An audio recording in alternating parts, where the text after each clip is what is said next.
Let's resume. We now have the next witness before us, Mr. Shrake, tendered by the claimant. We'd ask you to state your full name and to read the oath on the piece of paper before you. Thomas Craig Shrake, I solemnly declare upon my honor and conscience that I shall speak the truth, the whole truth, and nothing but the truth. Thank you very much. There'll be questions from the claimant. Good morning, Mr. President, members of the tribunal. My name is Ashley Rivera, and I'll be questioning Mr. Shrake on behalf of the claimant. Could you please state your full name for the record? Thomas Craig Shrake.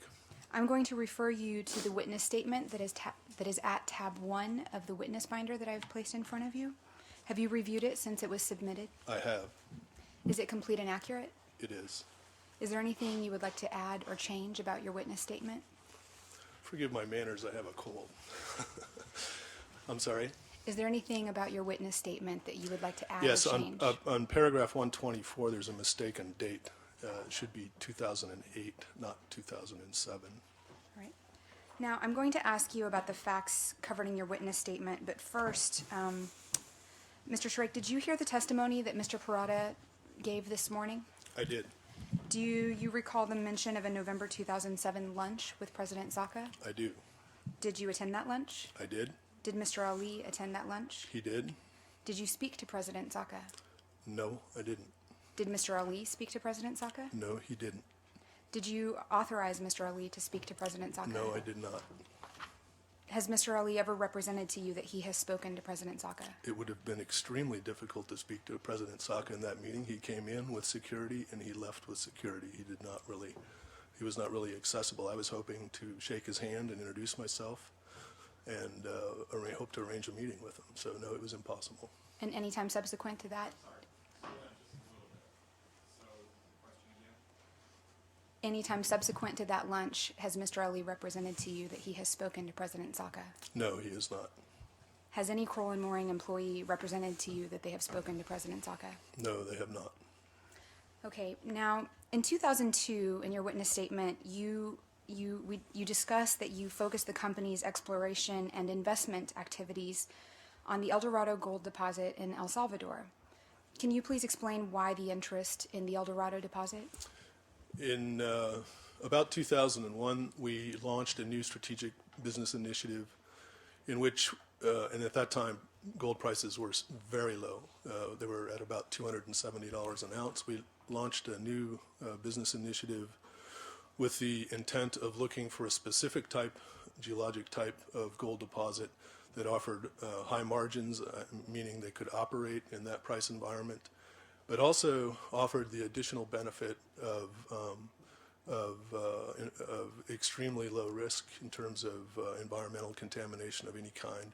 And it also, because it has margins, allowed us to pursue our third objective in that strategic business initiative, which was to raise the bar for social responsibility.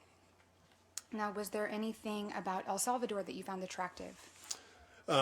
This type of gold deposit that I referred to, geologically, this is called a low sulfidation epithermal deposit. These types of deposits occur in the Circum-Pacific. They occur not everywhere in the Circum-Pacific, but they occur in specific volcanic terrains. And so Salvador is fortunate enough to have that type of volcanic terrain, and they're fortunate enough to have deposits which are extremely clean. Now, I'm going to fast forward to December of 2007. How was the regulatory process with respect to your applications proceeding in 2007? In December of 2007, we believed we were making progress. In October of that same year, we had conducted a tour of a very environmentally progressive mining operation in Chile called Mina Florida, in which a number of Salvadoran authorities attended that visit. We were very encouraged by the response we got from the authorities that we took on that trip. Further, in December of 2007, The Congress had formed a special commission on mining, and that commission was beginning its meetings for public consultation, basically, to discuss the issues surrounding mining. So we were, although we had suffered delays, and believe me, delays are very common in El Salvador, and as well as other jurisdictions, we were very confident we were going to get a permit at that point. And so you had meetings, did you have meetings with the government officials in late 2007? In late 2007, I met, January of 2008, I met with the Congressional Majority Leader, Guillermo Gallegos. And Mr. Gallegos, who was involved with the Special Commission on Mining, told me that he thought that the commission would move forward on the revamping of the mining laws, and that eventually that we would see a permit. Did you have any reason to believe at that time that you would not be obtaining the permits? No, I did not. Now, Mr. Schrake, can you please explain the reasons underlying the corporate reorganization that was undertaken in late 2007? There were numerous reasons. The companies that merged were both largely focused in Latin American exploration. And we had redundancies in some subsidiaries and some holding companies. And we had, as we sold off assets to finance El Salvador, including our Chilean asset and our Argentine asset, we did, section off that part of the corporate organization in the sale process. But we also, at that point, cash flows from our operating mine in Nevada were diminishing. We were looking for ways of decreasing costs, so that was certainly a major part of it. We also were looking at, we also recognized that because the company's assets were so attractive in El Salvador, that the chances that we would have to section off that asset were extremely limited. So, and also we, as I was looking for ways of potentially protecting the company in the event that we did have some kind of legal problem in the future, so we did consider protections in that reorganization as well. Now, you just testified a few moments ago that in early 2008, you believed you would be obtaining your permits. Did anything happen in 2008 that changed your opinion? In March of 2008, we were surprised to see the quote that we've all seen now once from President Saka, stating that he was not in favor of granting mining permits. So yes, that caused us great concern. This was while the congressional hearings were going on. Now, why did that statement change your views?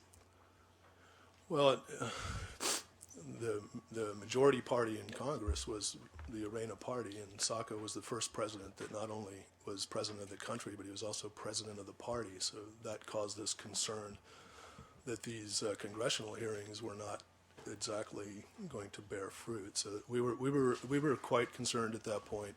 In fact, I enlisted the help of the U.S. Embassy at that point to try to arrange a meeting with President Saka. And were you successful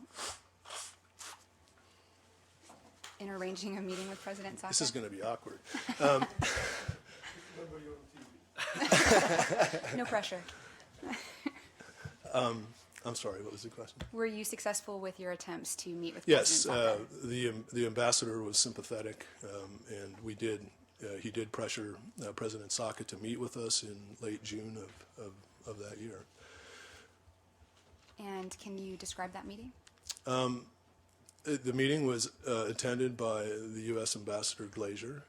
It was attended by President Saka.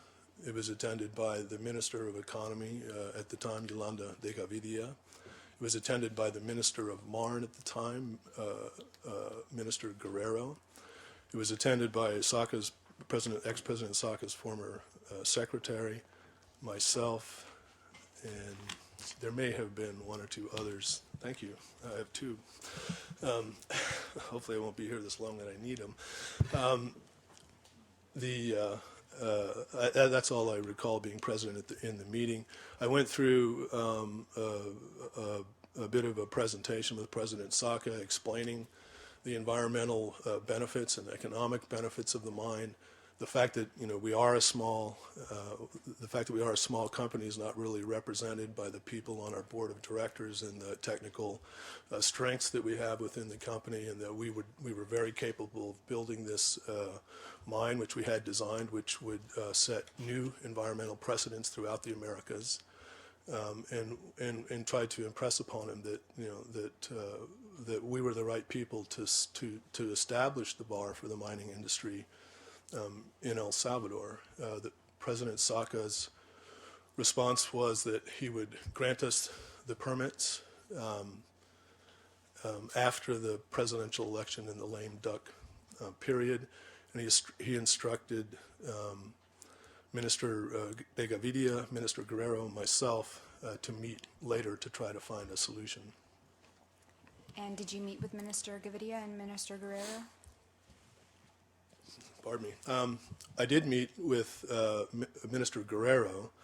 Minister de Gavidia did not show up at the meeting, and in fact resigned her position the next day. I have no idea if there was any correlation, but she did resign her position the next day. And I also took an attorney with me. And in this meeting, that meeting didn't exactly bear fruit. Let's just put it that way. Can you explain what you mean? Well, it became again obvious that we were not going to get a permit. Now, I'm going to ask you to turn to tab 2 in your binder, which is Claimant's Exhibit C61. And this is a July 2008 press report describing President Saka's statements about mining permits. What did this press report signify to you? This was especially, let's just say, discouraging, especially after the June meeting, in which again President Saka stated publicly that he would not be issuing permits. What actions did you undertake with respect to the companies at this time? Well, at that point, we really didn't see that we had a lot of options, and so we began to pursue legal options as a solution. We didn't close, at that point, we've never really tried to close the door on dialogue, and we did continue to maintain a dialogue with the administration. Now I'm going to ask you to turn to tab 3 in your binder. And this is Claimant's Exhibit C76. And this is a letter from Marn to Prez. And on the back page, you'll see that it says that the letter is intended to, quote, resolve your application for the environmental permit for your mineral exploitation project. In your mind, what was the purpose of this letter? From a technical standpoint, practically everything in that letter was already achieved. So we just saw this as another attempt. We saw this as an attempt to stop us from pursuing legal action and just continue to stall. In December 2008, had you directed Kroll and Mooring to take any steps to prepare legal action against El Salvador? Yes, at that point we filed our notice of intent. And if I could just have one moment to confer with my colleagues. No further questions. Thank you. There'll now be questions from the respondent. Thank you, Mr. President. Wait.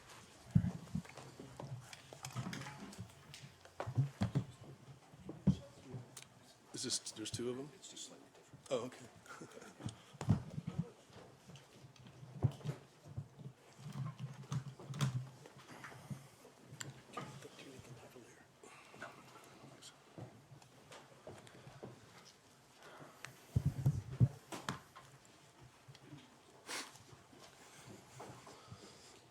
Good afternoon, Mr. Schrake. Good afternoon. Thank you for being here today. My name is Derek Smith. I'm an attorney with Dewey and LaBeouf representing the Republic of El Salvador in this proceeding, and I will be asking you some questions concerning the witness statement you submitted in this arbitration signed on the 31st of December 2010. You've just been handed a binder which contains your witness statement and some of the evidence produced by the parties in this arbitration. Your witness statement is at tab 1. Please feel free to confirm that in fact tab 1 is your witness statement. It certainly appears to be. Okay.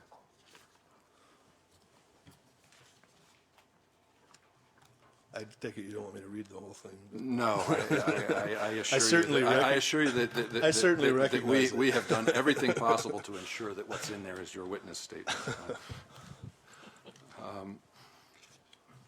During my questions, I will ask you to refer to tabs in the binder by number.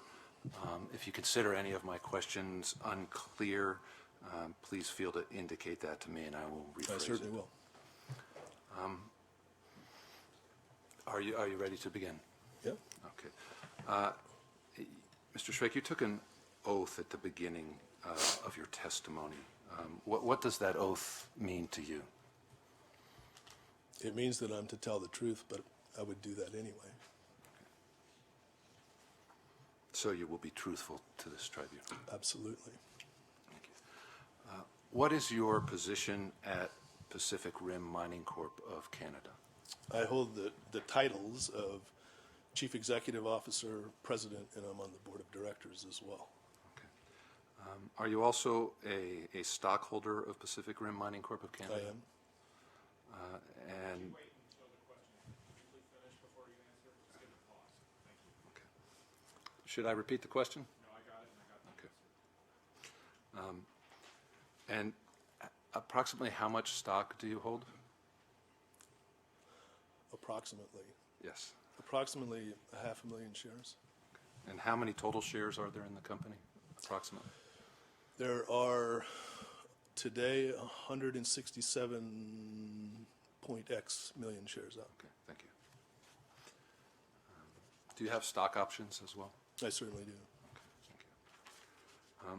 Would you please now take a look at tab 1 of your binder, which is your witness statement?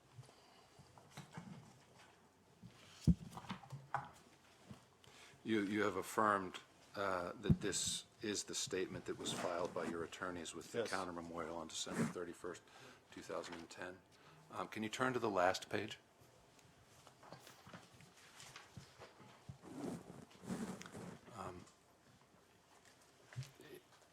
Is that your signature? It is. Above your signature, it indicates, quote, being in full agreement with the statement contained in this document, I hereby sign it and acknowledge its contents on this 31 day of December 2010. Yes. So you read this statement before you signed it, is that correct? Yes, Yes, okay. And you agree with its contents? I do. So, as this language suggests, was this statement prepared for you to review and sign? Was this, Let me rephrase it Yeah. in a more simple way. Did you write this statement yourself? parts of it, certainly. And who drafted the other parts? I was interviewed for, I don't know, tens of hours. The statement was produced based on those interviews, and then I edited it personally. Thank you. I would now like to refer you to paragraph 114 of your statement, and I'd like to ask you some questions about this.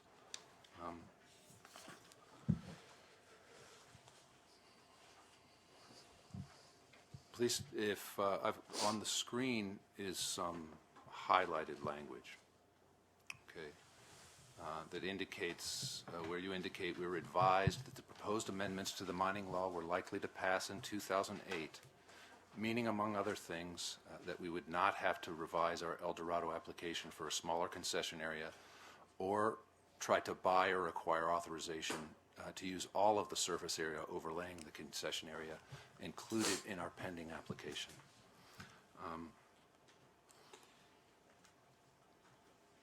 Is it accurate to say that you supported new mining legislation in El Salvador? It would depend on the legislation. There were two different bills in front of Congress. One of them was to abolish mining, and I certainly didn't support that one. But you supported the other bill? I supported yes, I supported that other bill for the most part. Now, you indicate in the highlighted language that the proposed new legislation would have removed the surface land requirement so that you would not have to buy or acquire more authorization to use all the surface area. Is that correct?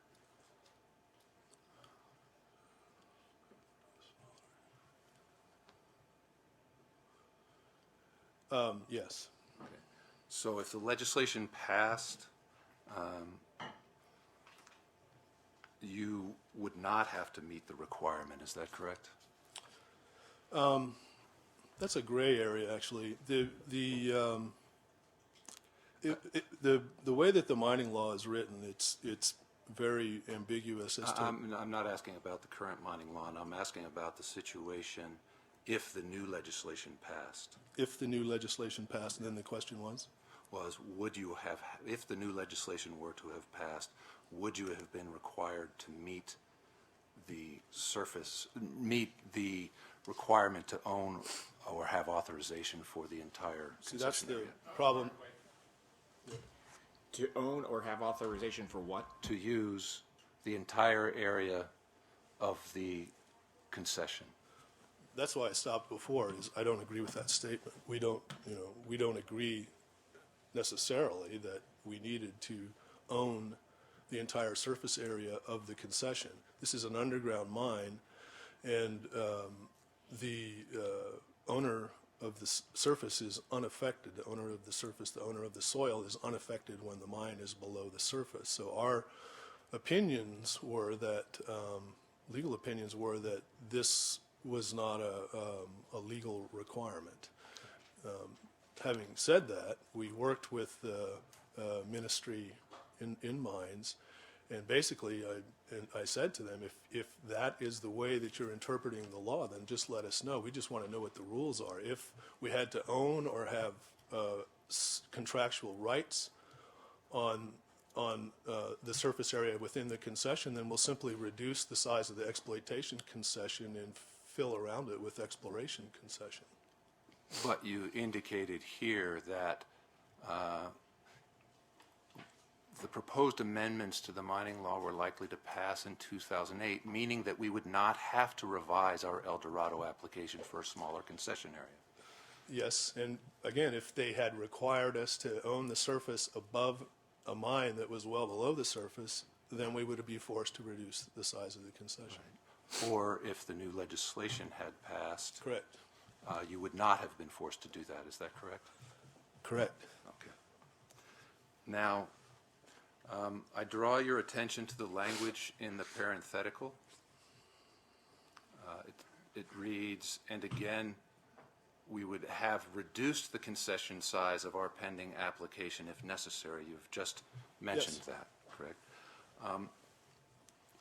Is it true that you only owned or had authorization to use, I would say, approximately 13% of the surface area of the concession? Without a map, I'd have a hard time estimating what percentage of the surface that we would have to own or have contractual rights over. But we did have contractual rights or surface ownership rights for all of the surface installations Okay. in the concession. Just to help you out, this is a map that's in the record as R29, and it is figure 14 of your 2008 annual report to the other side of the tripod.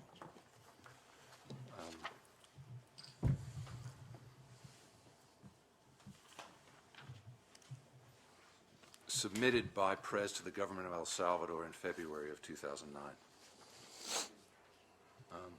Forgive me that this was not in the binder, but it is already in the record, however, as R29. I just query it because my figure is 28 on this bundle, but it is R29, is it? My understanding, although there is a small 28 on here, perhaps I should confirm that with, What's the expert say? okay, it's R29.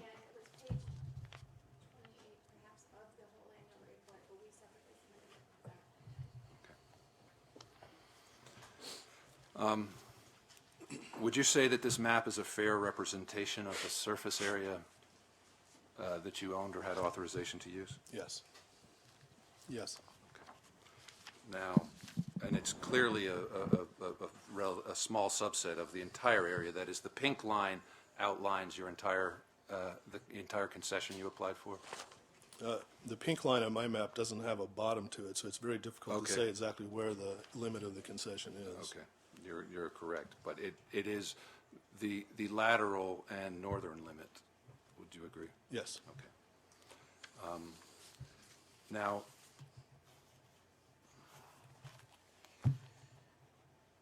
isn't it also true that you did not have ownership or authorization for the land over the entire mine you wanted to exploit? Over the entire, The find, I'm not a geologist, so the area deposit. underground which you want, the deposit, thank you. yeah. It covers the vast majority of the deposit, the majority of the ounces. And several other deposits as well, which are not part of the development as submitted because we hadn't found them yet, but they're underneath the, what color is that, orange, pink area to the south.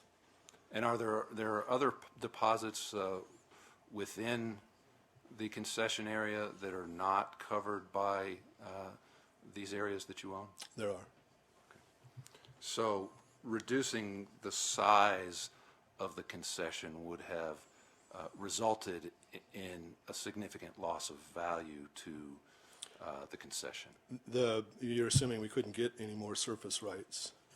And most of the feasibility study deals with the area underneath the blue and the green areas, and the deposits that we found later aren't even part of the application. Thank you. Now I would like to ask you about Pac Rim Cayman. Okay. When did you create Pac Rim Cayman? If you need a moment to drink water or something. No, I'm good. I may need a moment to cough on occasion.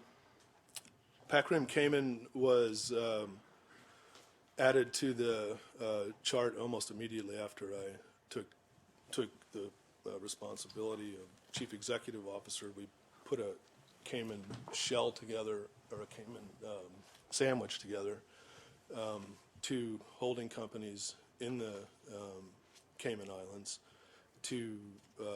as an intermediary between the parent company and the subsidiary in Argentina at the time.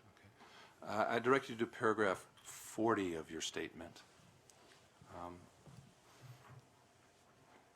You indicate that that Pac Rim Cayman was created as a holding company for tax reasons. Is that correct? That's the purpose of creating a Cayman sandwich. Yeah, it's for tax reasons. It's in case you want to slice off, assets in the company, then you sell them at the holding company level. Without any tax consequences in your home Correct. state. Thank you. So why did you choose the Cayman Islands? Habit, basically. I worked for a number of years for Placer International Exploration, and Placer International Exploration, this is basically the way that we structured almost all or all subsidiaries in other jurisdictions. Now, I direct you now to paragraph 107 of your statement. Now, this indicates that you moved Pacific Rim El Salvador to be held by Pac Rim Cayman for tax reasons as well. Is that correct?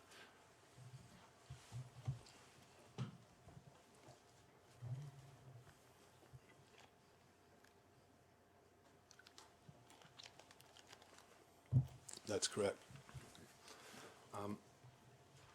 Now, how many employees did Pac Rim Cayman have while it was registered in the Cayman Islands? It's a holding company. It doesn't have employees. Okay. Did it lease any office space? For no employees? No, it didn't lease Okay. office And space. did it own anything other than the shares in the company it held on behalf of Pac Rim Mining? The verb being held, it's a holding company, and its purpose is to hold. But it did nothing else. It held those shares. It didn't own anything That's what a else. holding Okay. company does. Okay. Did it have annual board meetings? Yes, I believe. Were minutes kept of those board meetings? I don't know, actually, for sure. Okay. Did it have a bank account? Oh, no. We did not have a back. It's a, So pretty much it just existed on paper. no, well, no.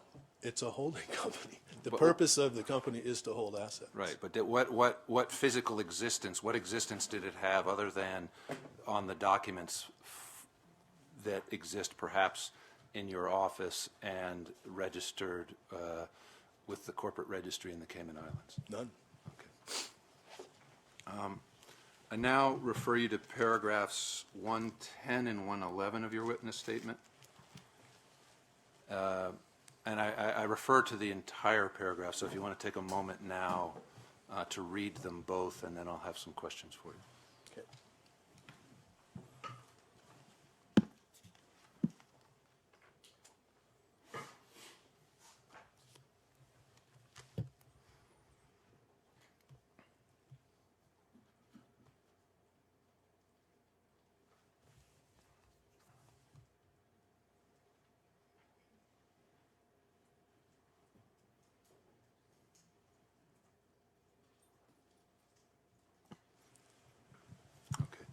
Okay.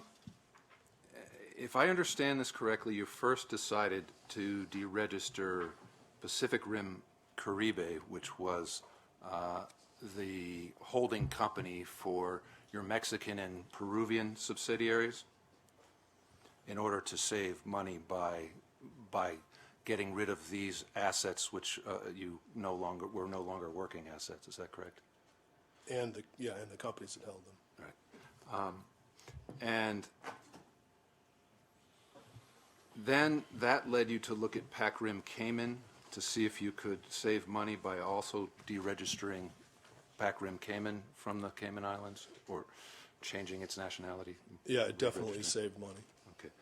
And is it correct to say that the primary savings you obtained in deregistering Pacific Rim Caribe and Pacific Rim Cayman in the Cayman Islands was to stop paying annual fees in the Cayman Islands, perhaps including attorneys and registration fees? I'm sorry, would you repeat that question? Which company was it? Both of them, actually.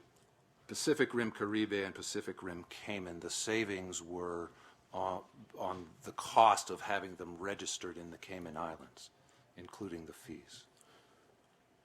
I believe Pacific Rim Caribe was sold as part of the liquidation of or a sale of an asset. And that's not why we moved Pac Rim Cayman. I mean, the tax consequences are so that you can peel off the asset and not bring the sale money back to the parent company. Right. But what did you sell? You said that there was no operations in Mexico or Peru. Oh, okay, so that's the company that held Mexico. Sorry. Yeah. Yeah, we were no longer operating in Mexico and Peru, and did not foresee operating in Mexico and Peru. The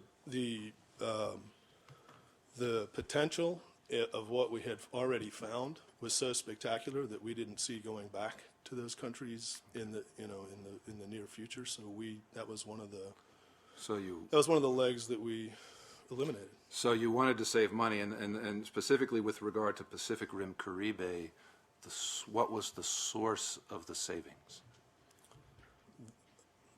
Administrative costs, filing costs are cheaper in Nevada. It's easier to deal with dealing with the Cayman Islands is cumbersome at best. Okay, now, but we're talking here about Pacific Rim Caribe, which was not re-registered. We'll get to Pacific Rim Cayman in a moment. Do you recall how much it cost to maintain, and well, let me get to Pacific Rim Cayman. So, and the cost savings for Pacific Rim Cayman were essentially from the same source for moving Pacific Rim Cayman, were essentially the same source as the cost savings for Pacific Rim Caribe, that is administrative costs. The costs of maintaining Caribe and Pacific Rim, Rim Cayman were the same? No, Is that the question? The source of cost savings for deregistering Pac Rim Caribe and moving Pac Rim Cayman were the same. That is, the source was administrative costs of having them registered in the Cayman Islands. Yes. Is that correct? Okay. Now, do you recall how much it cost to maintain these companies as a Cayman Islands company? Thousands. I don't remember the exact. I think it was 4,000 or 5,000. 4,000 or 5,000. I don't know exactly, so I shouldn't speculate. For each of them? Correct. Relatively similar for each? Correct. Okay. Do you know how much it cost to maintain Pacific Rim Cayman as a Nevada company? Hundreds. Now, when did you deregister Pacific Rim Caribe? Is it in my witness statement? No, no, it's in.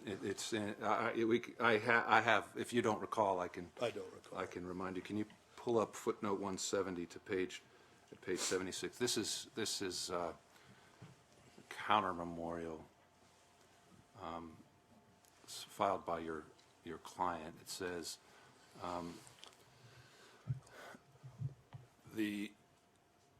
the employee at Pacific Rim Mining Corp. who was supposed to prepare the necessary paperwork to dissolve Pacific Rim Caribe failed to do so and was let go in 2008 as part of the company-wide layoffs. Yeah. Pacific Rim Mining Corp. only discovered this omission as counsel was preparing this counter memorial. It has since taken the requisite steps to dissolve Pacific Rim Caribe. So when was Pacific Rim Caribe dissolved? This counter memorial is dated December 31st, 2010.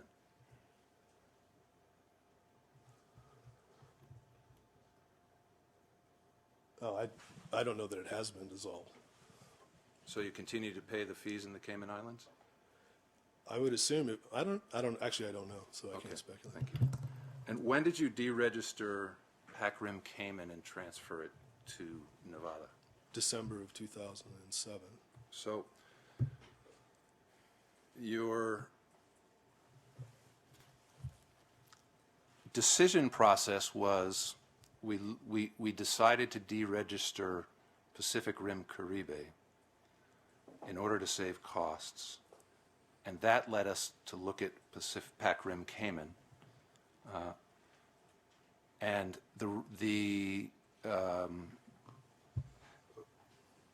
on what date did the company, here in this it says the set for December board resolution, did that board resolution authorize both operations?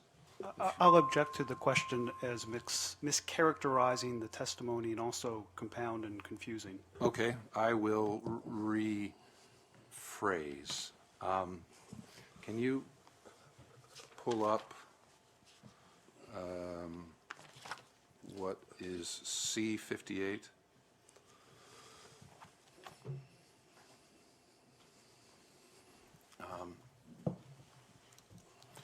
This is the board resolution of 4 December 2007. Do you recognize it? I'll have to read it. Okay.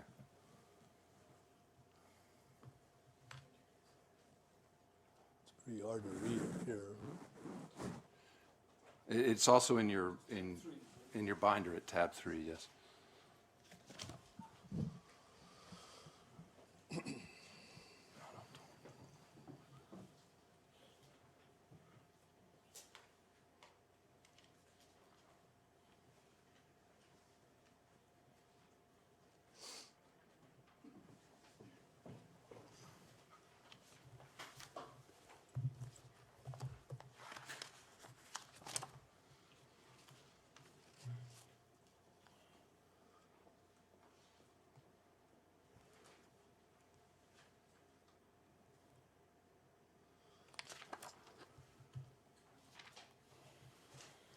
Let me draw your attention to make it easier. Do you recognize it? Yes. Okay.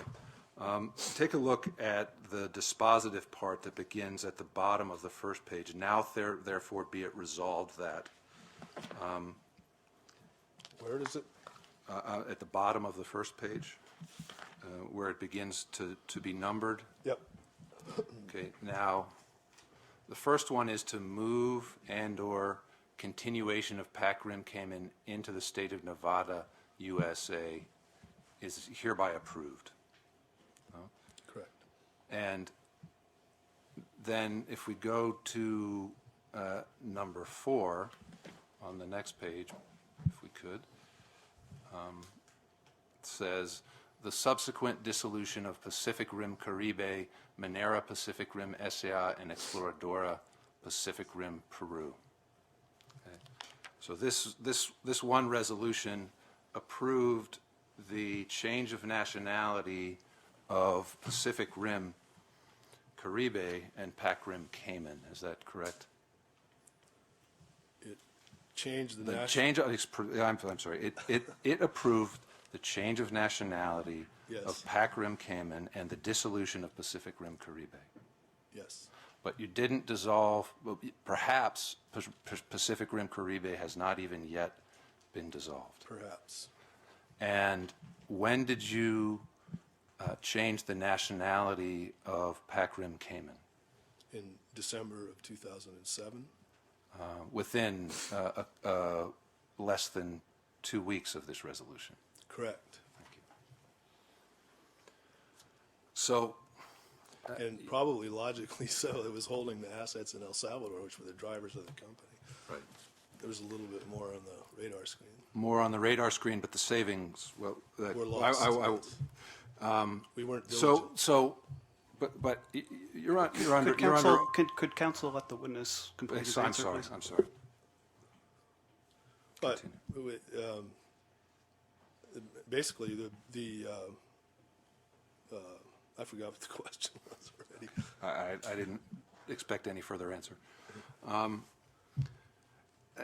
You took an oath at the beginning of this process. Is it your position, your truthful position, that the primary reason for changing the nationality of PAC Rim Cayman was to save these few $1,000s in fees? No. There were numerous reasons to not, you said primary reason. Right. There were numerous reasons to move it to Nevada. So saving money was not the primary reason. It was one of the reasons. Okay. Now,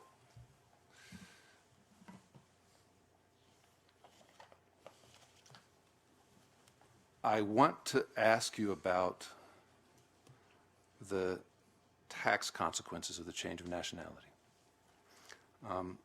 Is the Cayman Islands considered a tax haven, in your opinion? Yes. Is the United States a tax haven? The United States is not considered a tax haven. But in this case, PAC Rim Cayman as an LLC, it was a flow-through company, so it was a holding company in Nevada. Right, okay. And our tax advice was that it did not suffer tax consequences.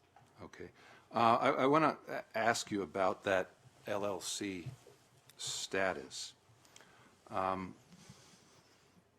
So it was a pass-through company, or in the words of U.S. tax law, a disregarded entity?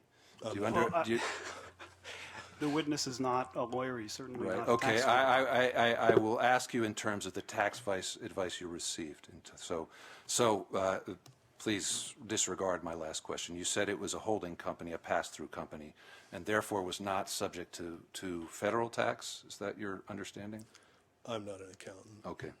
But you did, but you did get... The advice was that there were no tax consequences to move Pac-Rim Cayman to Nevada. Okay, and from whom did you get that tax advice? KPMG. And was and it in Dorsey writing?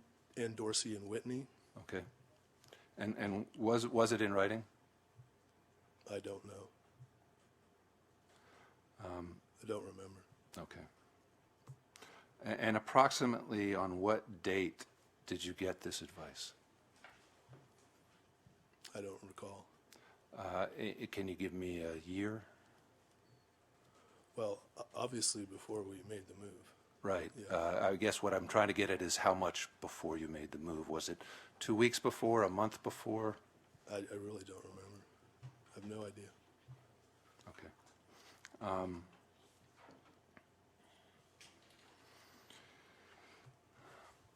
Now, was it explained to you in that advice that an LLC is only tax exempt if it has no trade or business in the United States? I'll caution the witness not to reveal the substance of any attorney-client communications. This was accountant advice, not attorney advice, I believe.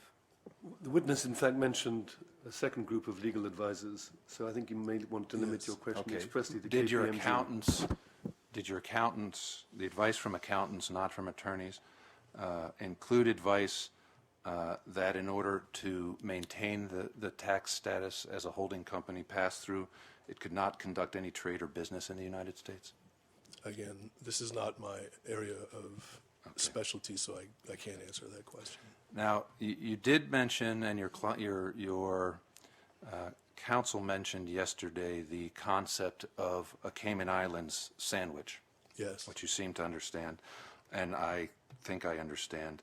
Now, the purpose of the Cayman Islands sandwich is to avoid home country tax consequences when you sell off a foreign asset, right? Is Well, that what- the general reason is if you're a publicly held company that has assets in numerous jurisdictions and you sell one of those assets, you don't want to bring that money back into the parent company and then use it to invest in another country on another asset. The idea is to be able to sell that asset, keep the money in the holding company, and then redeploy it onto another project. And you gave up that benefit when you moved Pac-Rim Cayman to the United States? We did, and we did consciously. I mean, as I stated, the assets we had in El Salvador were so spectacular that we recognized that we could drill in El Salvador for 5 years today with the number of rigs that we shut down in 2008. So they're really, and we did not anticipate this happening. So we really, we considered that when we made that decision. But you clearly lost that potential tax benefit. Well, we lost that tax benefit if we were going to sever off the El Salvador assets and sell them. But If you ever I decided to would sell say that the chances Please let the,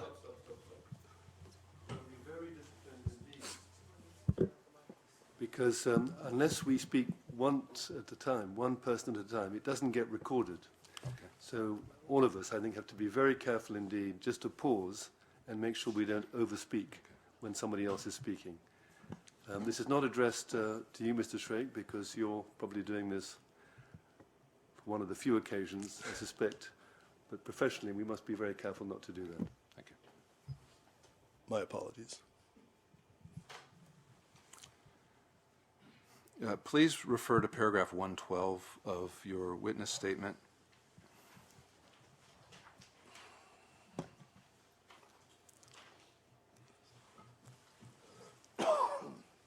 Here you indicate that as a part of the overall assessment of the company's organizational structure, I also considered the company's potential avenues of recourse if a dispute with El Salvador were ever to arise in the future.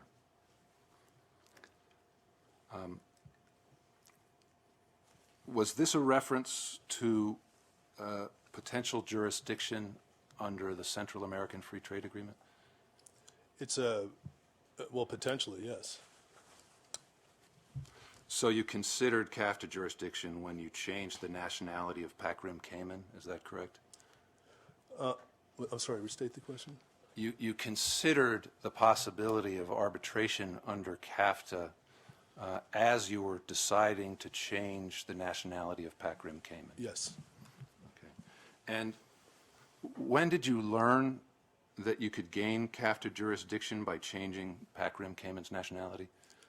I'll object to the question as mischaracterizing the testimony. You can easily rephrase the question. When did you become aware of the possibility of arbitration under CAFTA? Objection vague. If you can answer the question, please do so. Consider the possibility? Of, yes, of arbitration under CAFTA as a consequence of the change of nationality.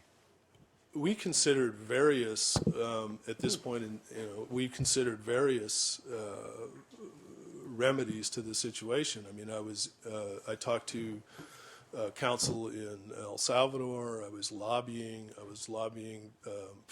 in the United States to pressure in El Salvador. I was doing numerous things at that point. And so, yeah. But when did you come to consider and come to understand that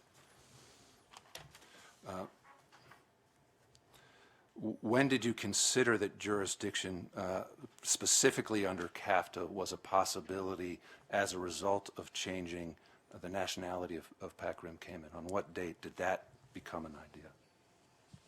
I don't recall. Can you give a general idea? Was it in? As I stated earlier, sorry. As I stated earlier, the potential of a legal dispute was considered in the restructuring. So before we did the restructuring, Before. How much before? Again, it was a while ago, and I got a lot of other, a lot of things on that I have to remember. I don't remember every. And how did you come to know that by changing Pac Rim Cayman's nationality, you would be able to acquire CAFTA protections?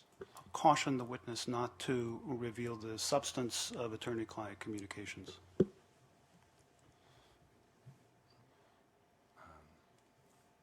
Being asked about your own understanding, and in answering that question, if you're minded to, please don't refer to anything that a lawyer may or may not have told you. So just for your own understanding, can you answer this question? Well, I never had any understanding that I needed to move Pac Rim Cayman to be able to file an arbitration. I mean, we had other U.S. entities, and clearly we have U.S. business. So I didn't know that was a necessary step. That wasn't the question. The question was, when did you come to know that transferring that the nationality of Pac Rim Cayman to the United States would provide protections under CAFTA? Or how did you come to know? I'm sorry, not when, how.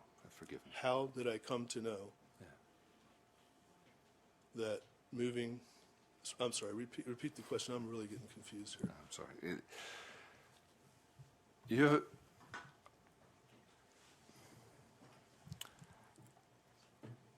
Are you aware that because PAC-RIM Cayman is a national of the United States.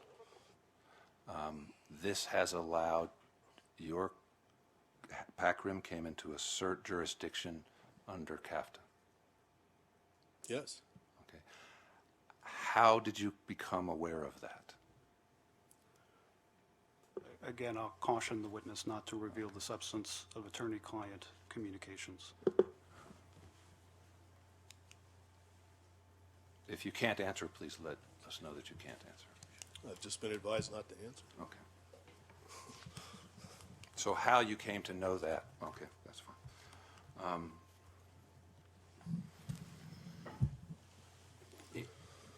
In your witness statement, you recount a number of meetings with Salvadoran officials, is that correct? That's correct. I'd like to draw your attention to tab 2 in your binder.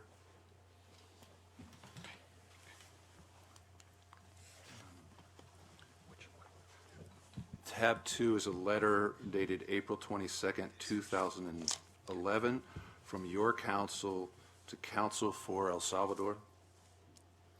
It was put in the record as an attachment to El Salvador's letter to your counsel of April 27, 2011.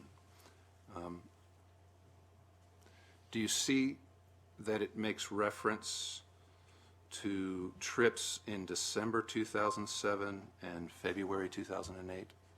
Yes, I do. Okay. Now, I direct you to your witness statement at paragraph 101.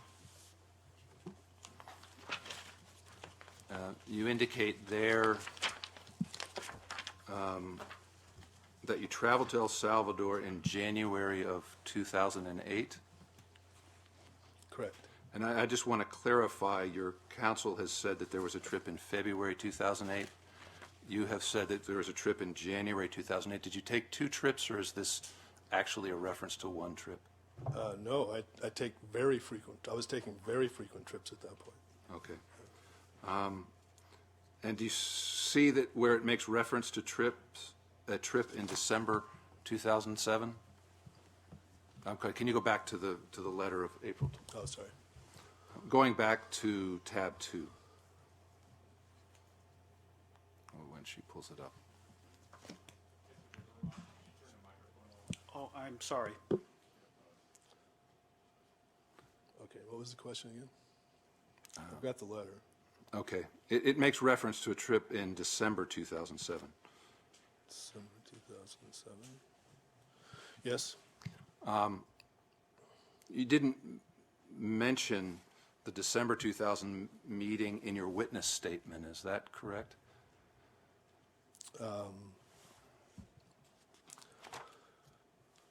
I'll take your word for it. Okay. Are there any other meetings that we're missing? Oh, I'm sure. I mean, I met with anybody and everybody that would listen to me. If I had to do it one person at a time in El Salvador, I was willing to do it. I mean, my mission was to lobby, but most of the lobby was just an educational exercise. I was trying to explain the science behind what we were trying to do, the science behind why gold mining in El Salvador is so environmentally benign. And so I was reaching out to anybody and everybody, all parties, all segments of society. So I made very frequent trips. Can you specifically identify any additional meetings that you are not in your witness statement or in your counsel's letter? With anyone? With high-level Salvadoran officials? Oh, high-level Salvadoran governmental officials. I can't think of anything specific, but Okay, thank you. I'm sure they're not all in there. I said I can't say for sure, but I'm sure that there were other meetings. Now, at the meetings in December of 2007 and January and February of 2008, did anyone mention arbitration at any time? In December 2007, which is the meeting referred to in your counsel's letter, January 2008, which is the meeting referred to in your witness statement, or February 2008, also in your counsel's letter? I have no recollection of that. Now, let's look again at tab 2 in your binder.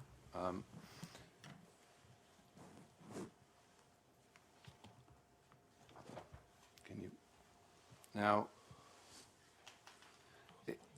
in this letter from your counsel to El Salvador, it indicates that you were accompanied by the co-chair of Crowell & Mooring's arbitration practice when you attended a luncheon at which President Saca of El Salvador spoke on November 28th, 2007.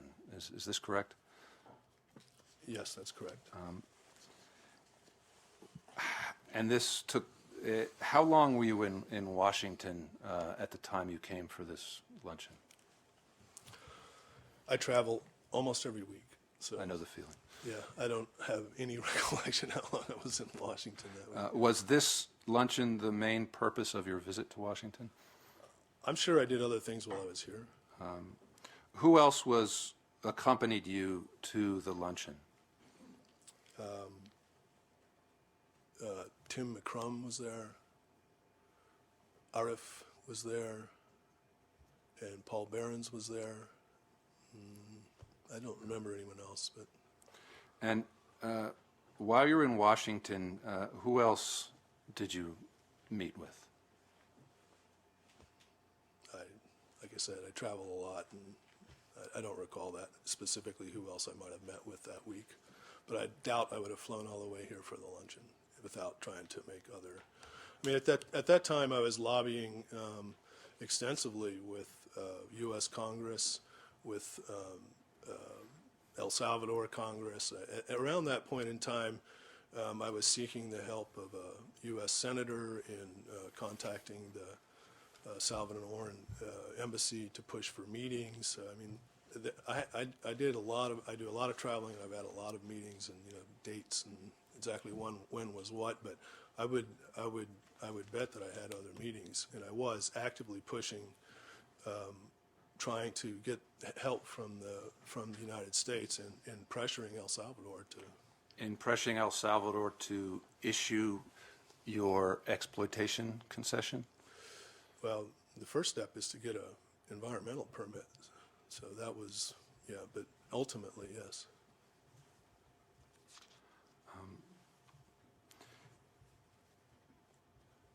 Do you recall the date of your trip to El Salvador in December 2007? December 2000, no, is that in this exhibit? Yeah, it is Yeah, I got it, page 2. in December 2007 and again in February 2008. You traveled with Mr. Behrens to El Salvador. Yeah, I met Mr. Behrens in El Salvador. Okay. Do you recall the approximate date? I mean, was it the first half of December, the second half of December? Well, it wasn't over Christmas holiday, I know that. That's the one time I take off. And it would have been after your board meeting of December 4th, 2007. Presumably you were in Nevada for that. Not a safe assumption. Most of my board meetings, I participate by telephone. I travel enough without. Do you recall how you participated in this board meeting? I do not. Thank you.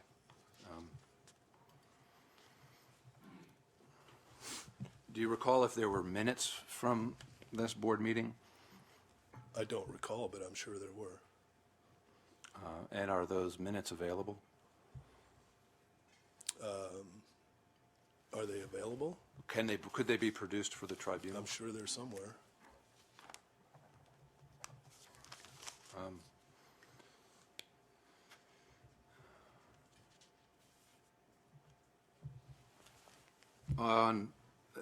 I would like to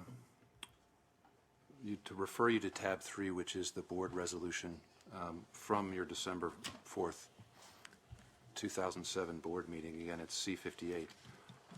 And I'd like to draw your attention to the third paragraph.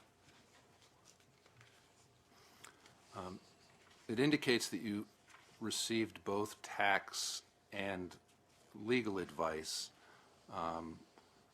in your decision to move PAC-RIM Cayman to the United States. Is that correct? Correct. And on what topic did you receive legal advice? Is there an objection to that question? Yes, Mr. Chairman, there is an objection. Okay. Sorry. We'll learn to do this by the end of the hearing. What you might want to clarify is that the witness has already referred to legal advice that was not legal advice from the certain firm with which you're immediately concerned. And you might want to explore that, if that's a reference to that law firm. From what law firm did you acquire the legal advice referred to in this? Dorsey and Resolution. Whitney. Any other law firms? Not to my knowledge, not that I recall. Thank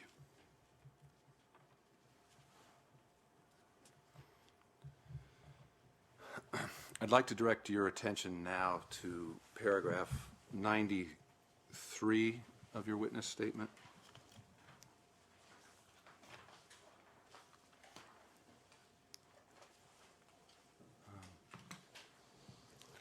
This refers to a meeting you had in 2006 with the Minister of the Economy, Ms. De Gavidia. Is that correct? Just take your time to look at it. I'm sorry, what paragraph is that? Paragraph 93, and this is near the end of the paragraph, what is highlighted here. Thank you. Yes. Okay. It indicates here that Minister Gavidia indicated that the administration supported the project and intended to comply with El Salvador's applicable laws. Is that correct? Yes.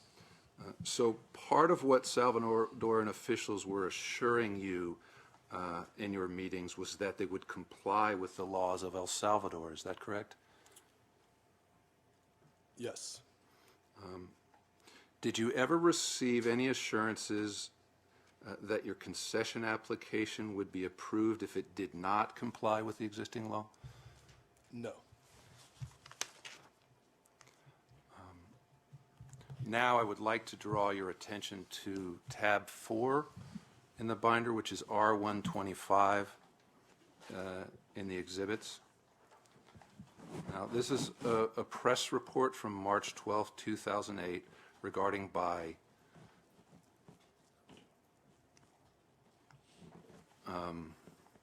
regarding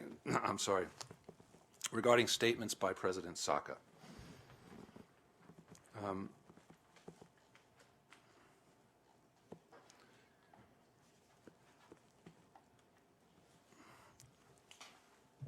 If you just take a moment to read the article. I can't read this green. It's not well printed there. Yeah, I can't read that. Okay, My eyes are not very good, I'm sorry. we can pull it up on the Well, that I screen. can read it, it's just And- this. and we'll if do the this- next If everything in here is on there, then I'm good. Okay. Why don't you read the English translation? Yes. Yeah. It's a few pages on. Oh, okay.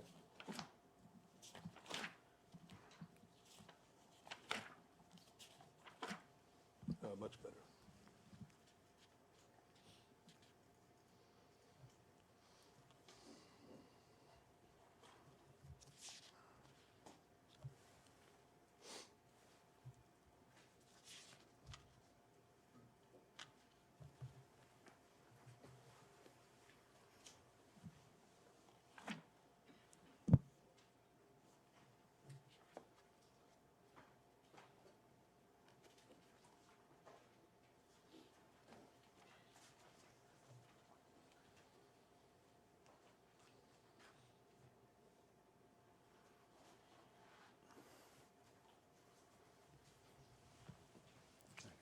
Did you see the word ban or mining ban in anywhere in the text of this article? No. Okay. Now, let's go to tab 5 of your binder, which is a letter you wrote. I think it was Annex 8 to the Notice of Arbitration. And it's a letter you wrote to President Saka on April 14th, 2008, in response to the statements in the press of March 12, 2008. Now, take a look at the second and third paragraphs of the second page. And the highlighted text says, through the media, we have learned that you have stated that you oppose our being granted operating permits. This indicates that you understood that President Saka was referring to your permits in his statement. Is that correct? Okay. Yes. And you noted that he expressed concern for the environment, the environmental impact of mining in El Salvador. Is that correct? Yes. And you attempted to convince him that your project, quote unquote, does just what he asks and would not harm the environment. Is that correct? That is correct. Okay. Does your letter mention the words ban on mining or ban anywhere?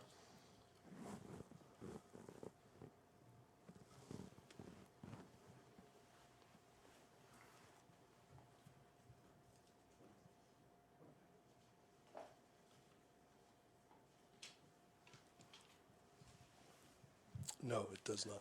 Okay.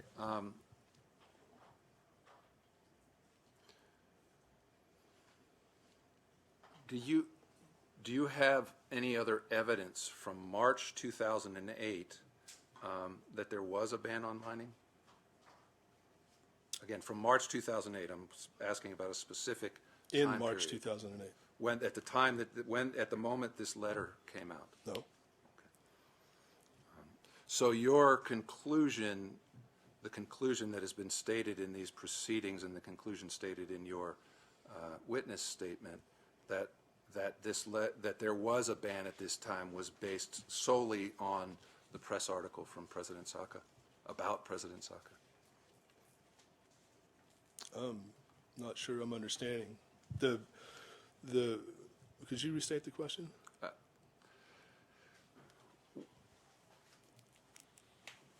You have, no, I'll move on. Thank you. I draw your attention to tab 18 of your binder. We're going to skip ahead at this point. In your binder, we'll have to come back. This is Annex H to the witness statement of Mr. Luis Parada. Now, this is a press statement issued by Pacific Rim Mining Corporation. Is that correct? Yes. Okay. And what is the date of this press release? July 3rd, 2008. Now, you're quoted in this statement. Is that correct? You can see on the screen the paragraph where you're quoted. Could you read for the tribunal the highlighted portion? Unfortunately, the government of El Salvador is now stalling the process without regard to the company's rights deriving from its substantial investments in the country. While we would vastly prefer the negotiated solution we seek, we are being forced to consider all options in order to pursue our rights under El Salvador law and international treaties, specifically CAFTA. Okay. Now, Treaties, sorry, this is plural. okay. Did you make this statement? Yes. Okay. So at this point in July of 2008, according to your statement, your problem was that the government was, quote unquote, stalling the process. Is that correct? Correct. And this statement is from July 2008, which is approximately just under 4 months after the article from President Saka that we just saw. Is that correct? That's correct. Okay. Now, you indicate that if in the quote you just read, that if you're unable to solve your dispute through negotiations, you would consider all options, including rights under CAFTA. Is that correct?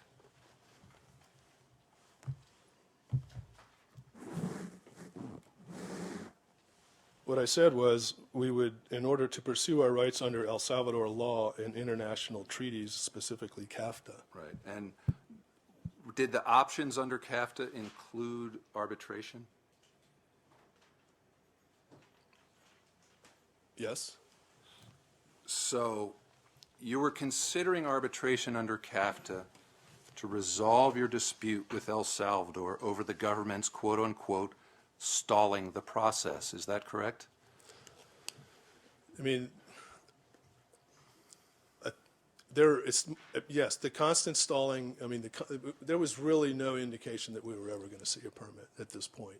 I mean, even after, the meeting with the ambassador, the night after the meeting with the ambassador, when I met with Minister Guerrero, it was very obvious there were no permits coming, and they were, again, going to continue to just drag us down the lane. But when you, in writing and publicly, indicated what the issue was in El Salvador, you indicated that it was excuse me, that it was because the government was stalling the process. I'm going to read the news release in its entirety instead of just the highlighted quote. Okay, you are certainly entitled to do.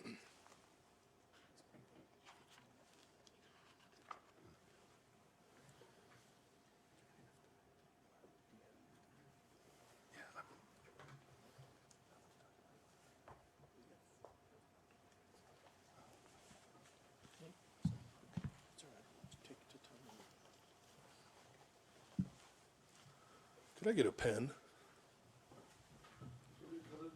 That'd be great.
Okay. Okay.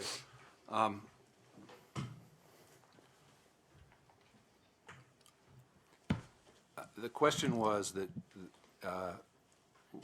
in this public statement, you indicated that the problem with the government of El Salvador was that it was delaying, that it was stalling the process, and that you would seek arbitration under CAFTA to solve that dispute. Yes, there are other things stated in here as well. That's correct. I'm not asking about those. You've read the entire press release now, is that correct? I've read everything except, I've read up to the work reductions part. Okay. There's probably no relevant information in the work reductions part. And in paragraph 2, it says Pacific Rim is not abandoning its El Salvador assets and is continuing in earnest in its wide-ranging diplomatic efforts to secure a mining permit for its flagship El Dorado Gold Project. Right. The We're. company, Go ahead. the company will continue to conduct the exploration work necessary to maintain its El Salvador properties in good standing. However, the company cannot continue to invest millions of dollars annually in advancing its El Salvador gold projects, particularly El Dorado, until such time as the government El Salvador signals its willingness to proceed with the development of El Dorado by granting the mining permit. The company's rights in El Salvador are being ignored by the government of El Salvador through its independent operating subsidiaries, and we will continue to pursue those rights, relying both on El Salvador law and the Central America Free Trade Agreement. Thank you. You've read through it. Did you notice anywhere in there that there was a mention of the statements of President Saka from March 2011?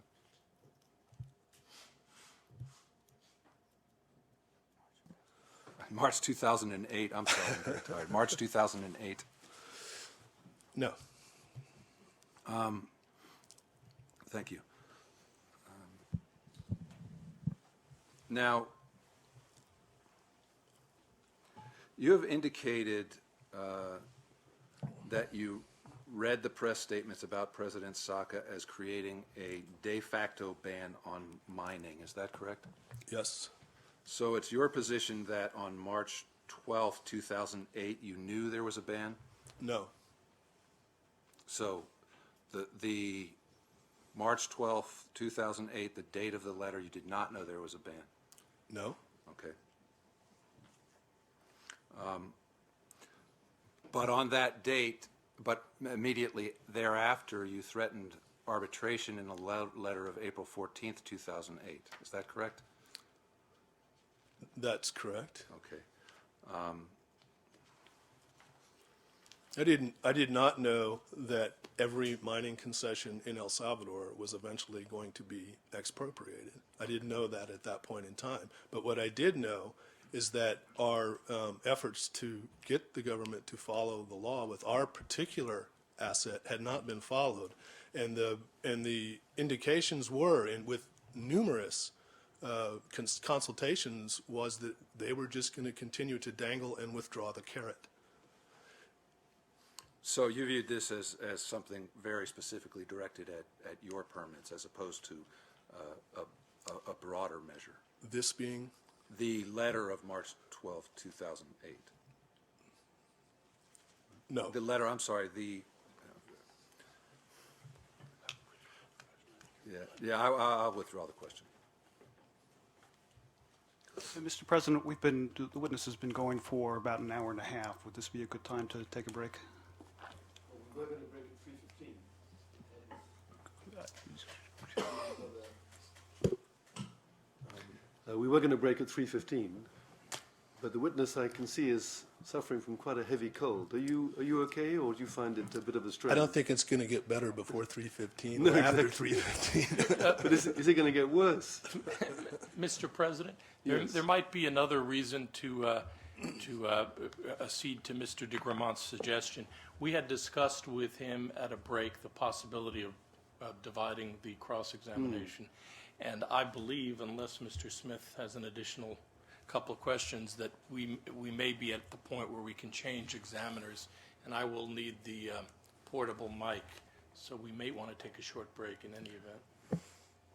If the witness can stand it, let's finish with Mr. Smith's question. Should we do that, and then we'll take a break? Sure. I just have one more question. Well, it may turn into a couple of questions, but one more issue. I draw your attention to tab 6 in your binder.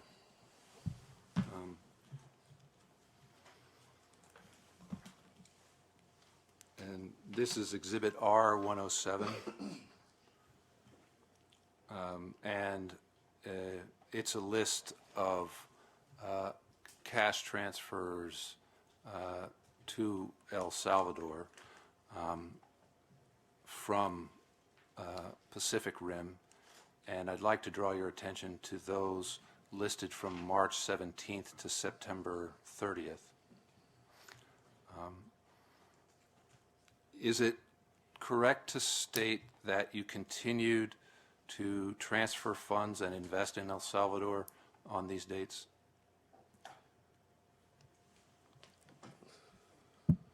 We shut the drill rigs down in July Okay.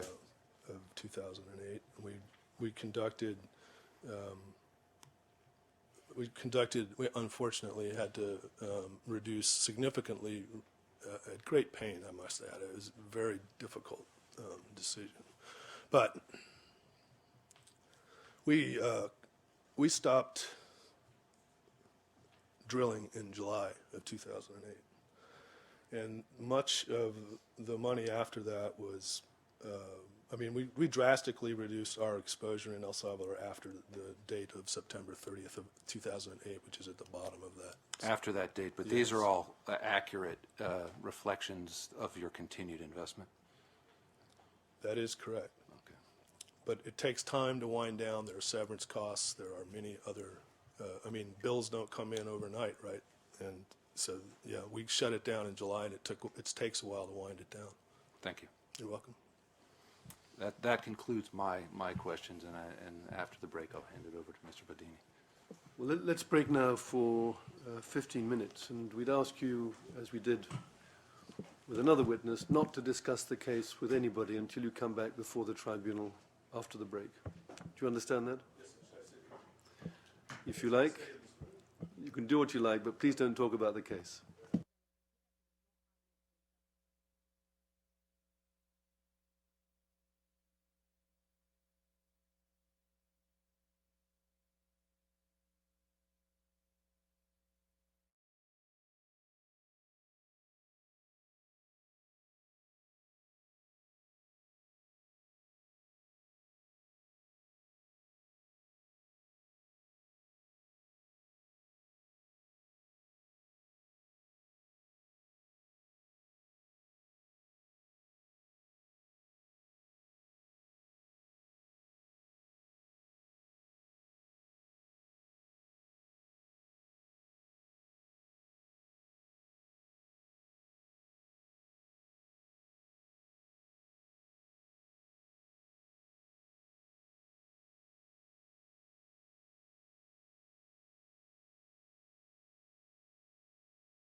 I think there is. I figured it out. There's a switch on the left, I think. Well, try. I don't know. Think.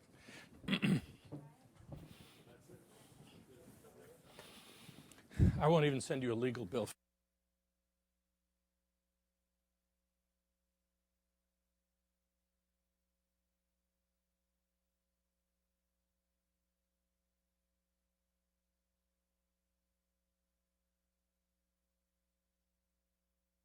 Let's resume. Good afternoon, Mr. Shrake. My name is Aldo Badini, as you may have heard, and I'm going to be asking you some questions on behalf of respondent as well. Mr. Smith and I have focused on different aspects of this dispute, so I'll try my best not to be repetitive. And I may need, in fact, I think I will need to stand up and go to the board for some of my questions, so I'm not trying to be rude, but bear with me. Feel free.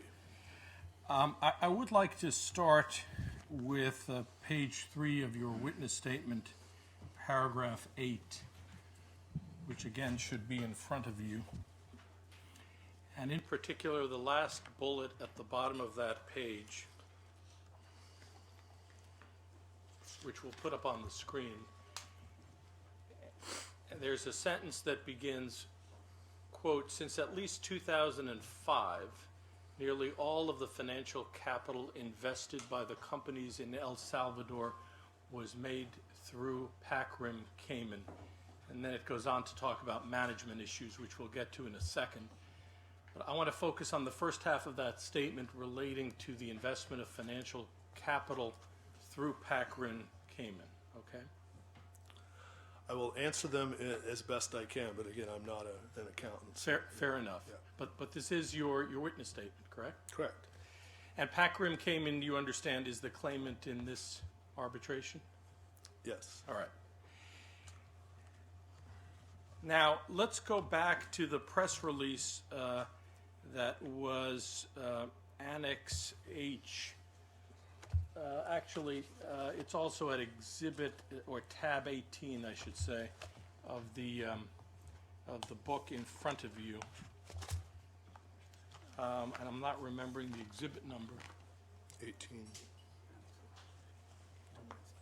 Yes, this was Annex H to the Parada witness statement, and it was the press release we were just talking about before we had the break. Do you remember reading this through? Yes.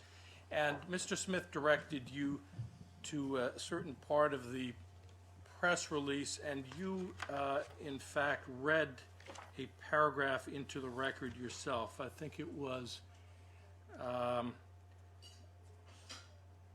not that paragraph, the second paragraph, which begins, Pacific Rim is not abandoning its El Salvadoran assets. Can we blow that up so it's legible? Yes, do you remember reading that into the record? Yes. Okay. And I think one of the sentences you read into the record was the third one, which states, quote, however, the company cannot continue to invest millions of dollars annually in advancing El Salvador gold projects. And then it goes on. Do you see that? Yes. And do you see how the company is a capitalized term? See company? Yes. Okay, and let's go back to the first paragraph of this press release and see how the company is defined.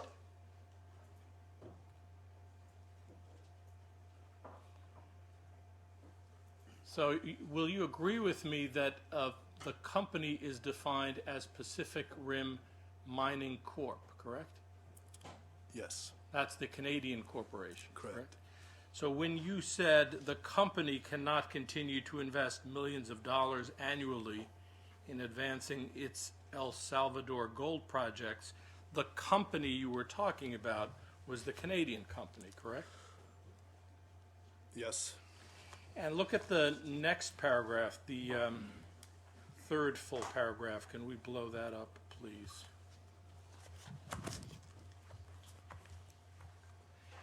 The first sentence of that is a quote attributed to you. Do you see that? Yes. And the language that's attributed to you is, quote, Pacific Rim and its predecessors have invested approximately $77 million on gold exploration and development in El Salvador with exceptional results, says Tom Schrake, President and CEO. Have I read that correctly? Yes. And again, Pacific Rim in that sentence is the parent company, the Canadian company, correct? Yes. This is a news release for the parent company. Okay.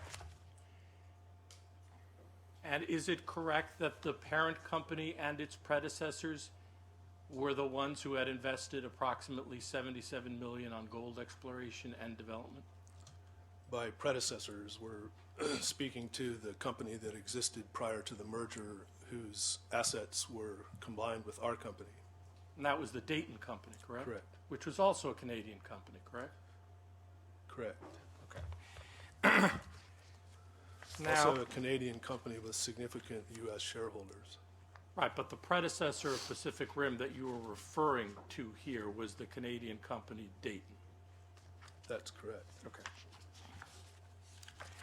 Now, can we put up the memorial, page 51,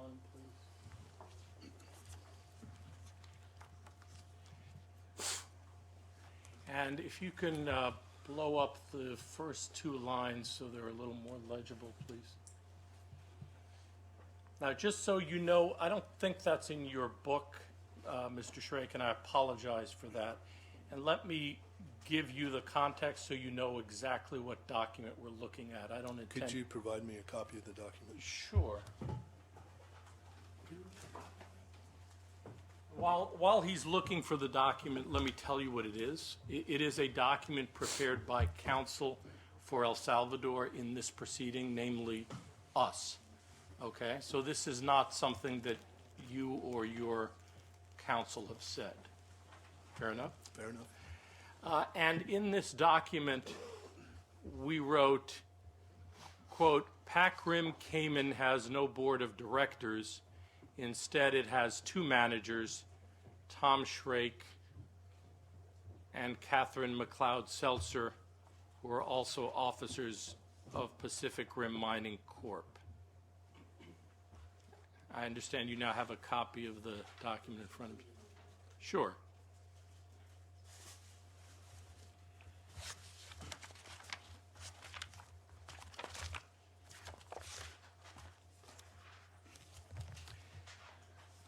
Do you know whether your counsel has ever denied in this arbitration the statement we made here that PAC-RIM Cayman has no board of directors?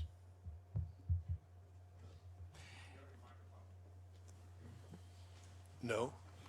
I believe you testified in response to a question Mr. Smith asked you that you believed that PAC-RIM Cayman had a board of directors.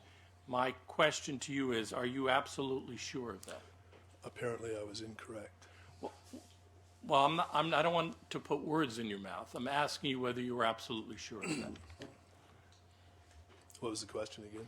Whether you were absolutely sure that PAC-RIM Cayman at any time had a board of directors. No. Are you able to point to any documentation you're aware of that suggests that PAC-RIM Cayman ever had a board of directors? PAC-RIM Cayman, again, is a holding company. The board of directors of Pacific Rim Mining Corp and myself, as the chief executive, direct PAC-RIM Cayman as a holding company. When you say the board of directors of Pacific Rim Mining Corp direct PAC-RIM Cayman, you're talking about the board of directors of the Canadian company, correct? Yes, Pacific Rim or PAC-RIM Cayman is a holding company. It apparently has no board of directors. I'll take your word for that. It has apparently only has two managers. But again, this is a company designed solely to hold assets. There's no exploration activities directly through that holding company. This is, as the name suggests, strictly a company to hold assets. And you may have saved me some time because I wanted to take you through some organizational charts. Let me just ask this question. During all relevant times, to your knowledge, was PAC-RIM Cayman 100% owned by the Canadian company Pacific Rim Mining Corp? Yes. Okay. And you just said, I believe, there are no exploration activities directly through that holding company. The exploration activities are through the U.S. company, the exploration company. That's the function of that company, is to conduct exploration. I'm going to stand up for a second, just so we know what we're talking about. And I could put up various charts for various time periods, but let's start with C57, which should be in your packet. Bear with me one second. I think it's tab 17.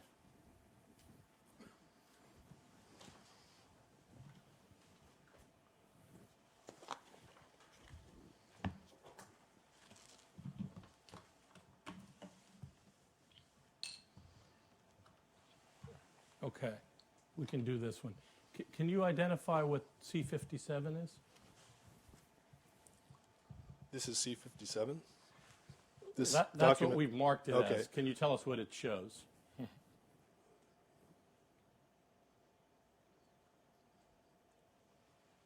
yeah, it's the organizational chart post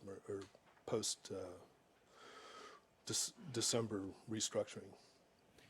Right. And when you refer to the exploration company that performed the activities, are you talking about this company, which I'll circle in green, Pacific Rim Exploration, Inc.? That's the operating entity that pays the geologists and pays for our offices in Nevada, yes. And employs the geologists? Employs the geologists that are based in Nevada. Correct. And the operating company that is in charge of overseeing the technical work, like the pre-feasibility study, correct? Yes. Okay. No, that's actually not completely correct. That the feasibility study was partly managed as well by Fred Ernest, who at the time was working for the Salvadoran sub most of the time and part of the time for the U.S. sub. Well, let's talk about that in a second. But this company that I've circled in green, the exploration company, is a different company than the claimant, which is circled in red here, PacRim Cayman LLC USA, correct? Yes, they're different companies. Okay. And the one circled in green is the one that the exploration activities are conducted through. Yes. All right. And that's not the same company as the claimant, correct? Correct. Okay. It's not the same company as PacRim Cayman. Now, you mentioned Mr. Ernest was his name? Oh, yeah, and not at this time. Fred wasn't there. Let me see if I can find something about him. Wasn't he involved with some of the technical work in El Salvador? Fred is a mining engineer, a mine operator, and a mine developer. He was, until his departure, was in charge of the engineering side of the technical work, but he reported to me. Right. So let me put a couple of documents in front of you, which I think have Mr. Ernest's name on them. Let's look first at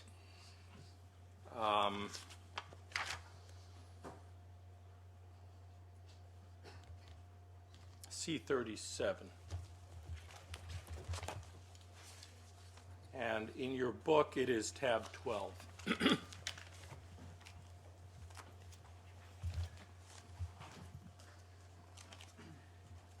Now, if you could, can you move down the pull-out a little so we can see the address? Do you see this is a letter from Vector, Colorado, LLC to Mr. Frederick Ernst? Ernest, excuse me.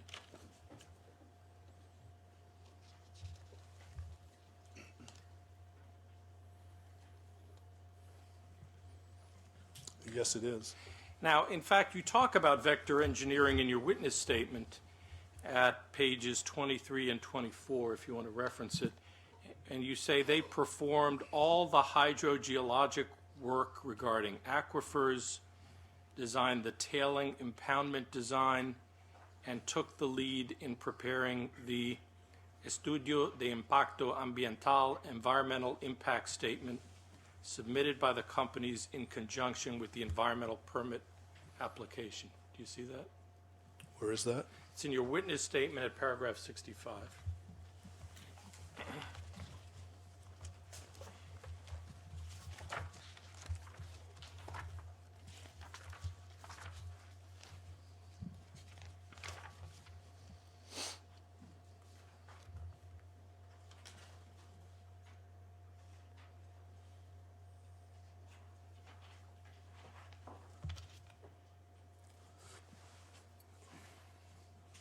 Yes. Now, can you put C-37 back on the screen? So this letter to Mr. Ernest from Vector, Colorado relates to that engineering work that Vector was doing that you just described in your witness statement, correct? Correct. And it's addressed to Mr. Ernest at Pacific Rim, El Salvador. Do you see that? Yes. And he was the project manager for the El Dorado project, isn't that right? Mr. Ernest was was managing the activities in El Salvador. Yes. And if you look at the first sentence, it says, pursuant to receipt of your letter dated 26 November 2003, we understand that Pacific Rim Mining Corporation, PAC Rim, has selected Vector Colorado LLC to perform the services described, and it goes on to give a proposal number. Do you see that? Yes. And that entity that selected the vendor, Vector Colorado LLC, was the parent corporation, Pacific Rim Mining Corporation, correct? Yes. It was not the claimant in this case, right? Again, the Pacific Rim, you're slicing out individual companies, and Pacific Rim or PAC Rim Cayman is a holding company, and so yeah, they didn't have there's no people working for PAC Rim Cayman if you're going to treat it that way. Well, PAC Rim Cayman, the claimant doesn't hold Pacific Rim Mining Corporation. No, it It's holds the other way around, right? No, it holds the assets. And let's look at your witness statement again. Another vendor you discuss using in respect to the El Salvador work is Call and Nicholas. That's also at paragraph 65, who you say performed the rock mechanics and stability testing. It's Call and Nichols. Call and Nichols, I apologize. Is it spelled right in your witness statement there? No. Okay, it should be Nichols? Yes. Okay. Did they in fact perform the rock mechanics and stability testing with respect to the El Dorado project? Yes, they did. Okay, now let's look at C38, which is tab 13. And you see that this is another letter involving Mr. Ernest. This time it's from Mr. Ernest, and it's addressed to Call and, well, it says Nicholas on this letter. Sorry. I don't know what it is. Maybe Mr. Ernest got it wrong. Dated February 13, 2004. Do you see that? Yes, I do. And can we blow up the first sentence, please? And you see he is writing on behalf of Pacific Rim Mining Corporation, right? Yes, and it's actually Pacific Rim Mining Corp. Well, either way, whether it's corp or corporation, that's the Canadian company, correct? That's correct. And I could take you through more of these vendors, but do you have any doubt that none of these vendors were directed to do their work by the claimant in this case?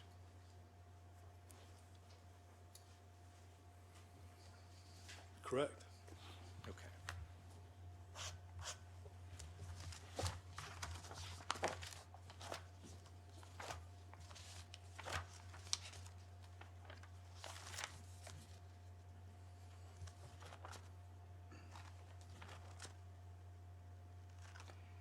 Now, with respect to the finance, marketing, and administrative functions of the entire family of companies, they were all performed in Vancouver, Canada, correct? Could you give me that list again? The finance, marketing, and administrative functions of the PAC Rim family of companies. Correct.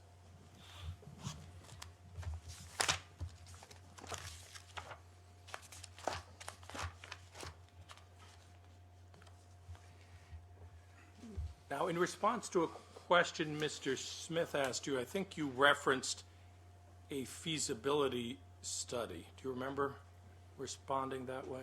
Yes.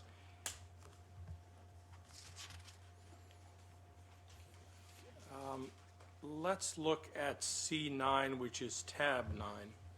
Is this the document you had reference to, dated January 21, 2005?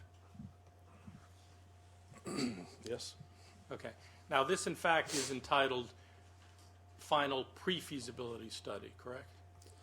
Yeah, the term pre-feasibility is a term used in the financial community and by the regulators to, unlike oil, there's very strict requirements of what qualifies as pre-fees and fees. In this case, the only thing that would not make this a full feasibility by financial terms, but in the market terms, is that it didn't have an updated or didn't have a thorough costing study attached to it. But we didn't anticipate that the turnaround was going to be very quick, and you don't do these costing studies knowing that you're going to have to redo them because they're quite expensive. So in all other regards, this feasibility or this pre-feasibility study has the level of accuracy sufficient to qualify as a feasibility study, except we didn't spend the money to do the costing until we weren't going to do it until after we had the So you didn't spend the money to do what would qualify as a feasibility study?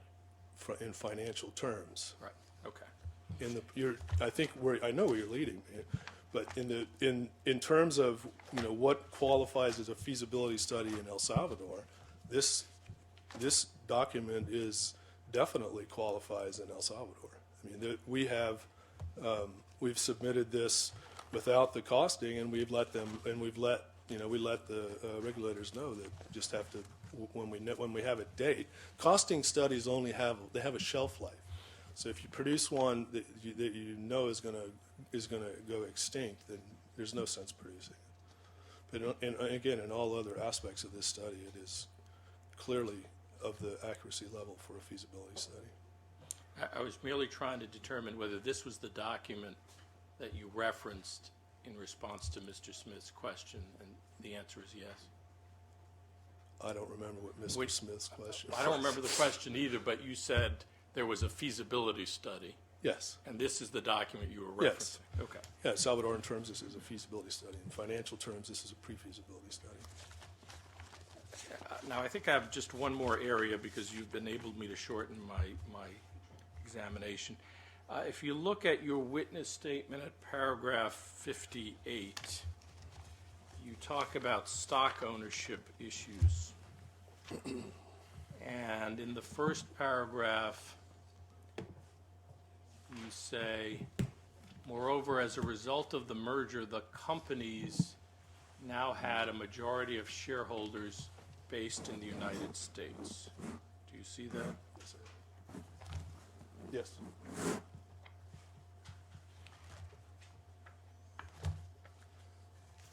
Now, you're talking about after the Dayton merger, correct?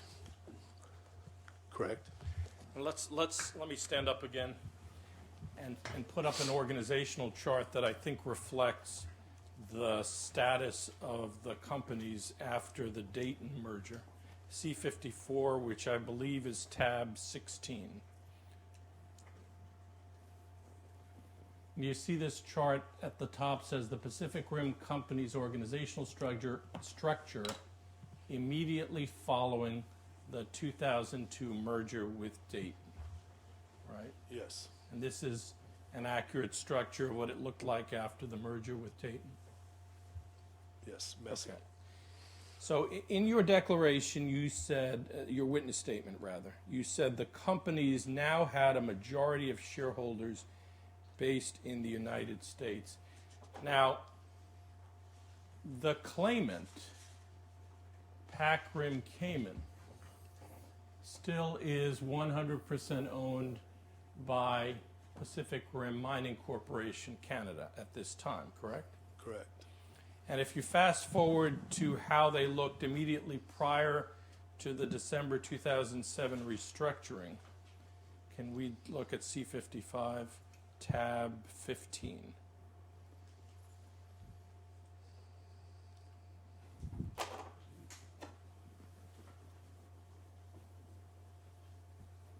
Is it correct that immediately prior to the December 2007 restructuring, again, the claimant, Pac Rim Cayman, is still 100% owned by the Canadian company Pacific Rim Mining Corp. That's correct. So this is immediately prior to the December 2007 restructuring. Let's finally go to immediately after the 2007 restructuring, which is tab 17, exhibit C57.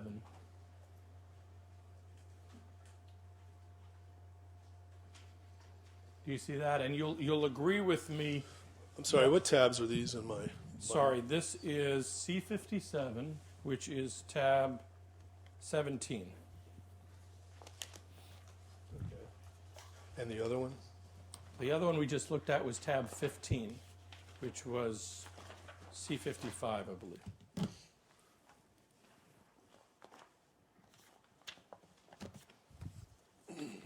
So, tell me when you're ready. I'm ready. Thank you, sir.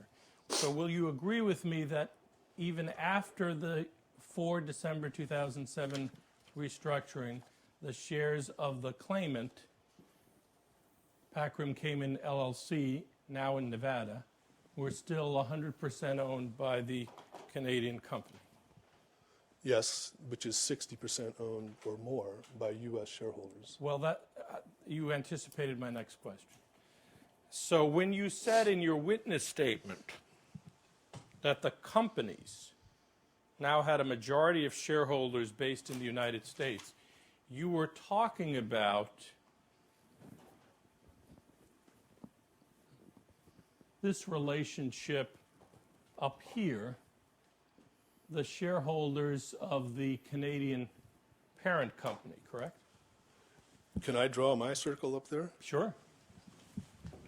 Let me erase this green one. But you can't talk because you don't have a microphone. So whatever you want to say, come back to the table.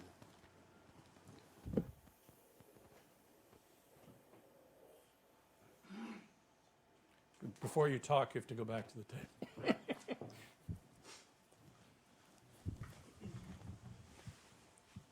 Pacific Rim Mining Corp owns all of the companies, all of the holding companies, all of the operating companies, all of the local subsidiary companies. And Pacific Rim Mining Corp is owned a majority by U.S. shareholders. And does Pacific Rim Mining Corp also control all of these companies you've just circled? Yes. Now,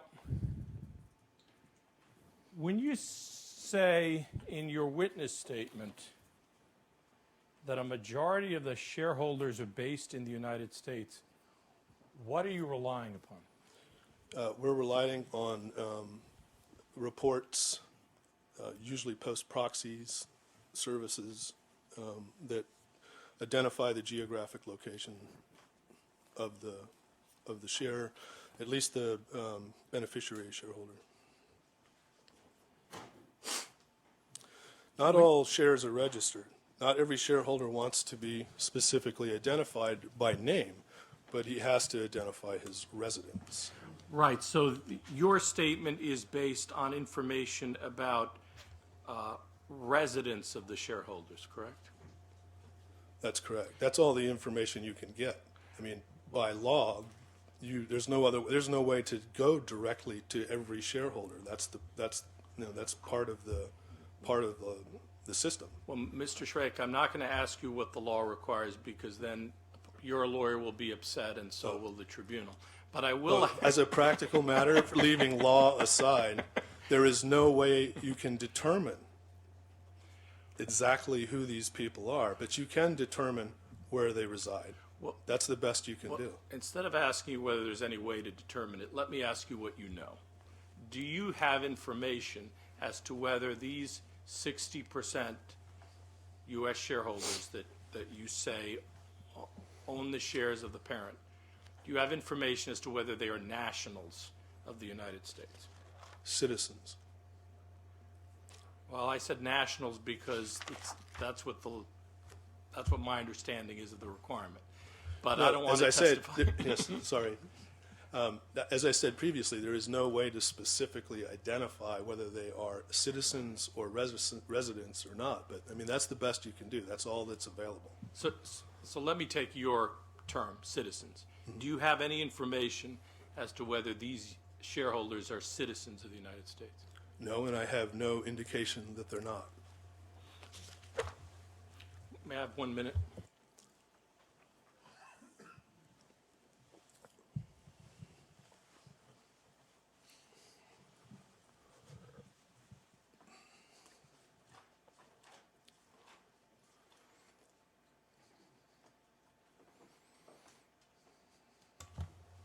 We have no further questions at this time.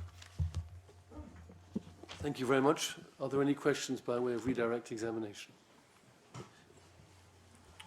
May we take a short break, Mr. President? Of course. How short is short?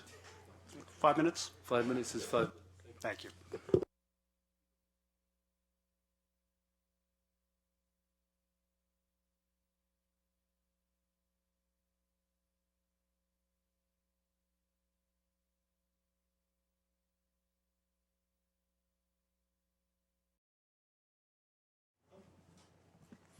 Feeling fine. I'm good.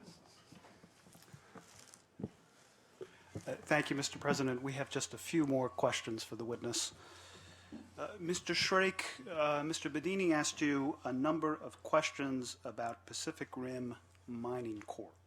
Does Pacific Rim Mining Corp have any subsidiaries? Yes.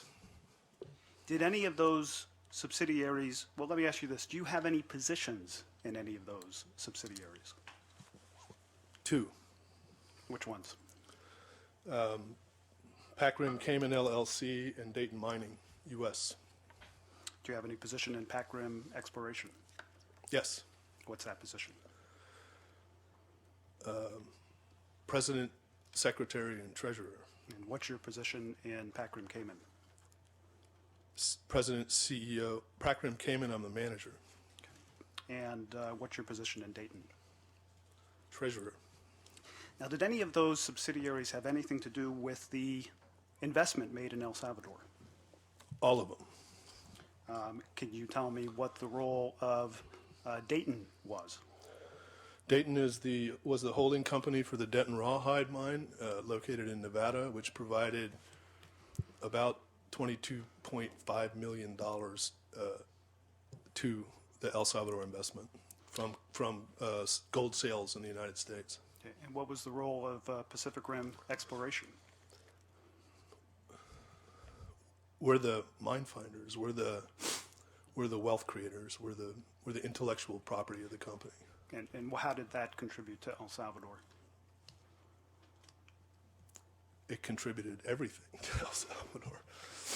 Do you know how the companies accounted for their direct financial investments into El Salvador?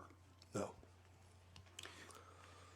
Do you know whether those investments were kept on the books as investments of Pac Rim Cayman? I don't. Okay. Do you know if the companies filed any registration with the Office of National Investment in El Salvador? Yes. Do you know which company was listed, which of the subsidiaries was listed as the investor at the Office of National Investment? No. Okay.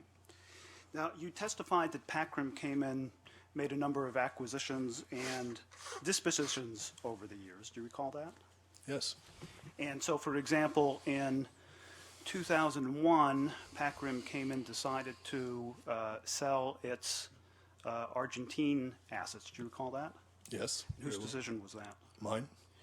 And then it took the proceeds from the Argentine sales and reinvested them in El Salvador. Who decided that? I did. And then in 2004, Pac Rim Cayman became the 100% owner of Pacific Rim El Salvador. Who decided that? I did. And then in 2005, Pac Rim Cayman became the 100% owner of the other Salvadoran subsidiary, Dorix. Do you recall that? Yes. And who made that decision? I did. And then in 2007, Pakrim Cayman was domesticated from the Cayman Islands to Nevada. Who made that decision? I did.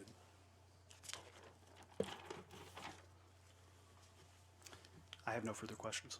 Thank you. Thank you. Are there any further questions from the respondent? Do you have any questions? No, do you have any questions for me? No?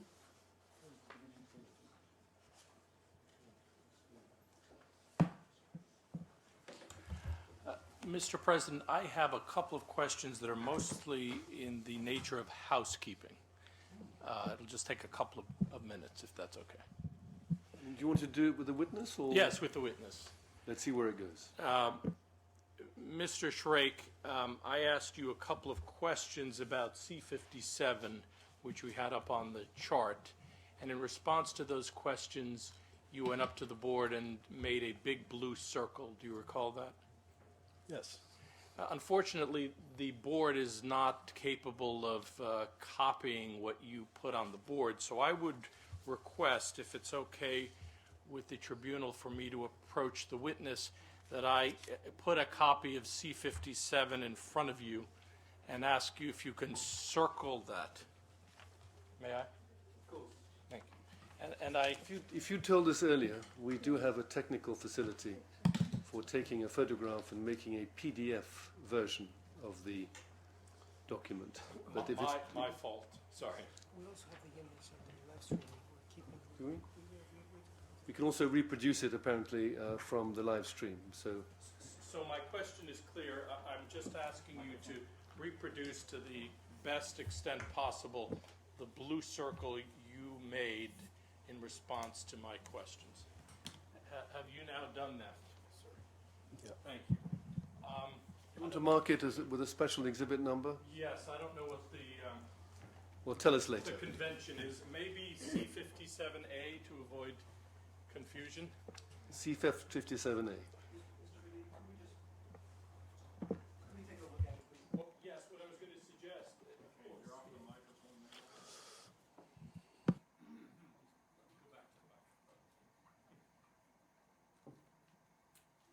I'm sorry, what I was going to suggest, Mr. de Gramont, is that after you've had a chance to examine it, we provide it to the Secretary of ICSID to make copies and put in the record. We tell the parties if there's any controversy about this, we'll lift the original off the live stream when we have a copy electronically. So if there's any difficulty, we can resolve it later without this witness. What was your other housekeeping matter? So that's fine. I think it should be admitted as the respondent's exhibit, though. That's fine, but can we agree on a number, though, so we don't quibble about it later? What's that? Let's not waste time about this now, please. We can sort this out. All right, we'll amicably later. sort it out later. Thank you. Next housekeeping. I don't have any further housekeeping. Any questions. further questions from the claimants?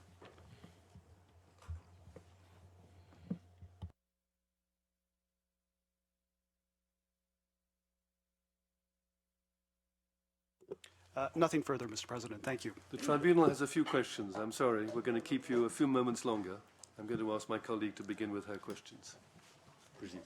Not questions. I have just one very short and naive question. You explained that one of the reasons, not the only one of the reasons, that you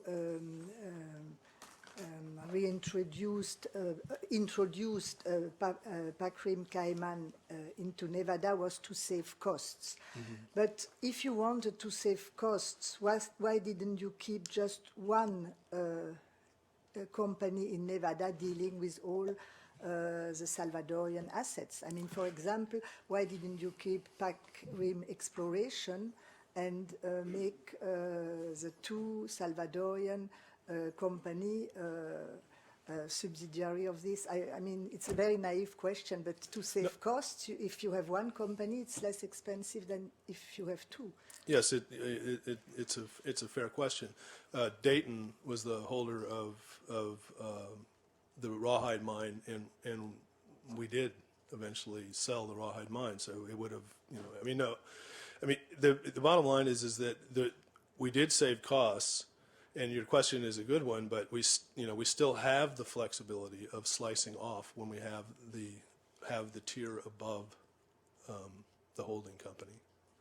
I mean, sorry, the assets, the Salvadoran companies. So Well, could you explain this a little bit better? it's just a whole lot cheaper to manage the holding company in Nevada. It requires less administrative time. I mean, we live in Nevada. We live in Reno. Where No, I understand this, So- but if you had dealt with through a PAC Rim exploration, that was also a Nevada yes, we could have done that. Yeah, but but why didn't you we do did it? want to still have the flexibility of slicing off the asset at the Nevada holding company level. Okay. Yeah, because I mean the other assets that we acquire in the future will have a holding company as well, so we can slice those off as well. Okay. Okay. Did I do a decent enough job of explaining that? I'm not sure I'm completely convinced or I'm completely understood, but thank you for your answer. You're welcome. I just have two brief questions. Sorry, is there an application?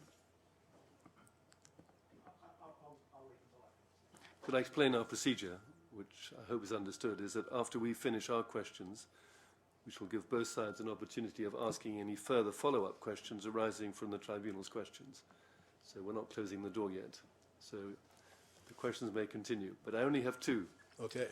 Now I want to ask you about something which is a technical question, and it may have nothing to do with the issues in this case at this stage, but out of curiosity I'm going to ask you anyway. If there's some objection, we'll hear it. You need the bundle you were given this morning and turn to tab 5, which is your letter to the President of the 14th of April 2008. If you could open that to page 2, and then if you could turn to your witness statement, if you have it separately. I'm going to turn to that second. But let's start with the letter. Okay. Where's the letter? I'm sorry. It's tab 5. It's a letter of the 14th of April, From your book? 2008. It's the black book you had earlier. Yeah. It's exhibit, Yes, I have it. Thank you. I think, to the notice of arbitration. And if you turn to the second page, you quote something you attribute to the President. Tab 5. Tab 5. I apparently don't have the right letter. Somebody help the witness? Was given by respondent. Yeah, it's what I'm looking for. It's black file. It's yours. It's crossfire. One he's just been having.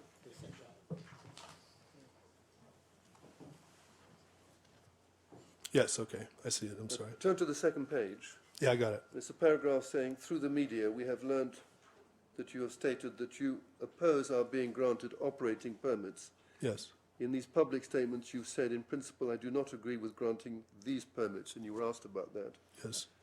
And then the quotation goes on, attributed to the President, but if it is demonstrated to me through the studies done by the Ministry of the Environment and the Ministry of the Economy that gold can be produced, thus growing the economy without damaging any resources, like water from the use of cyanide, I'm willing to work with the Assembly on a law to establish things properly. And that's the end of the quotation. And then you continue, our project, Mr. President, does just what you ask and responds to your concern. Modern mining technology does not damage water tables and also denatures the cyanide so that it does not produce any harmful effects. That's the first passage. And I'd like you to turn to your witness statement, to paragraph 80 at page 29.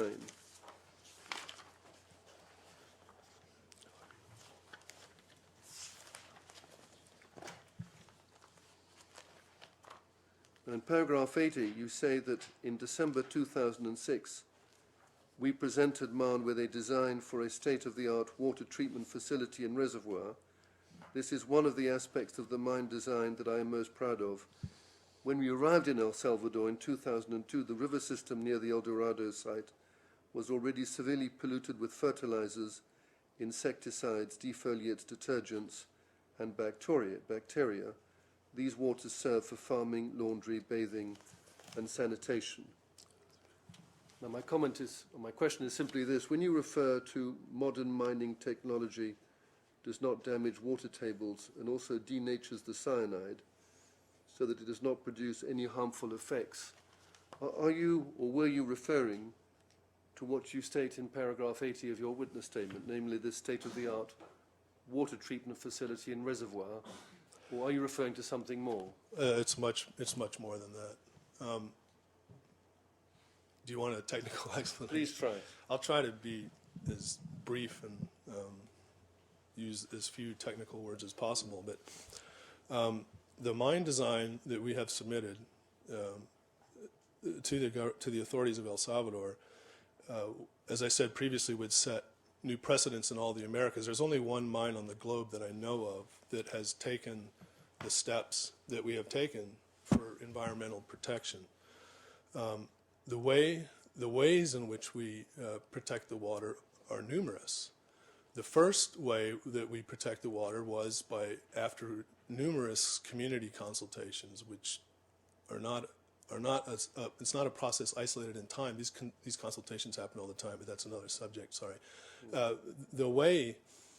The first way in which we protect water in this area is that rather than using water wells and even tapping into the aquifers, we designed a tailings impoundment system, the system that holds the residual rock after the gold has been extracted.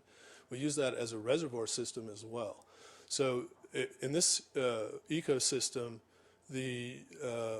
it's subtropical. There's no shortage of water. There's 2+ meters of rainfall a year, but it happens over 6 months. And the other 6 months, it's almost like a desert. So the way that our vector engineering group, and Fred Ernest as well, he deserves credit for this as well. What they elected to do was to collect the water during the rainy season in the tailings impoundment system, and then use it for use during the dry season. As part of that, there's a significant amount of recycling, etc. Now,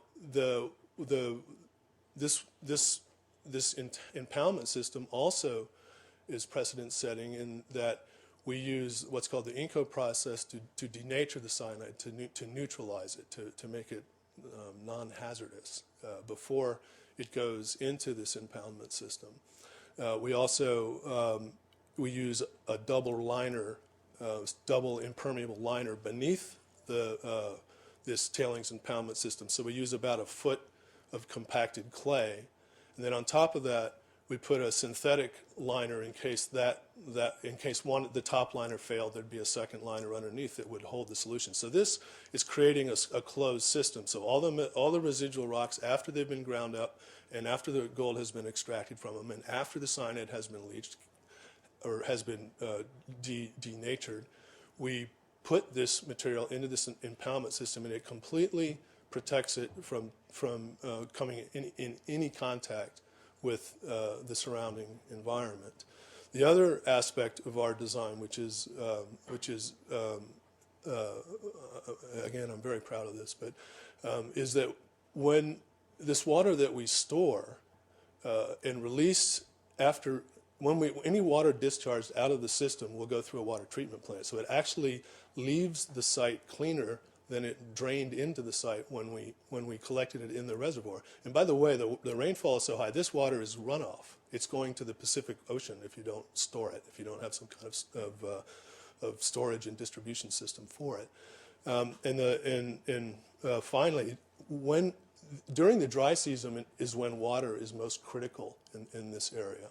The rivers, and especially down in this area where we're working, dry up in really dry years.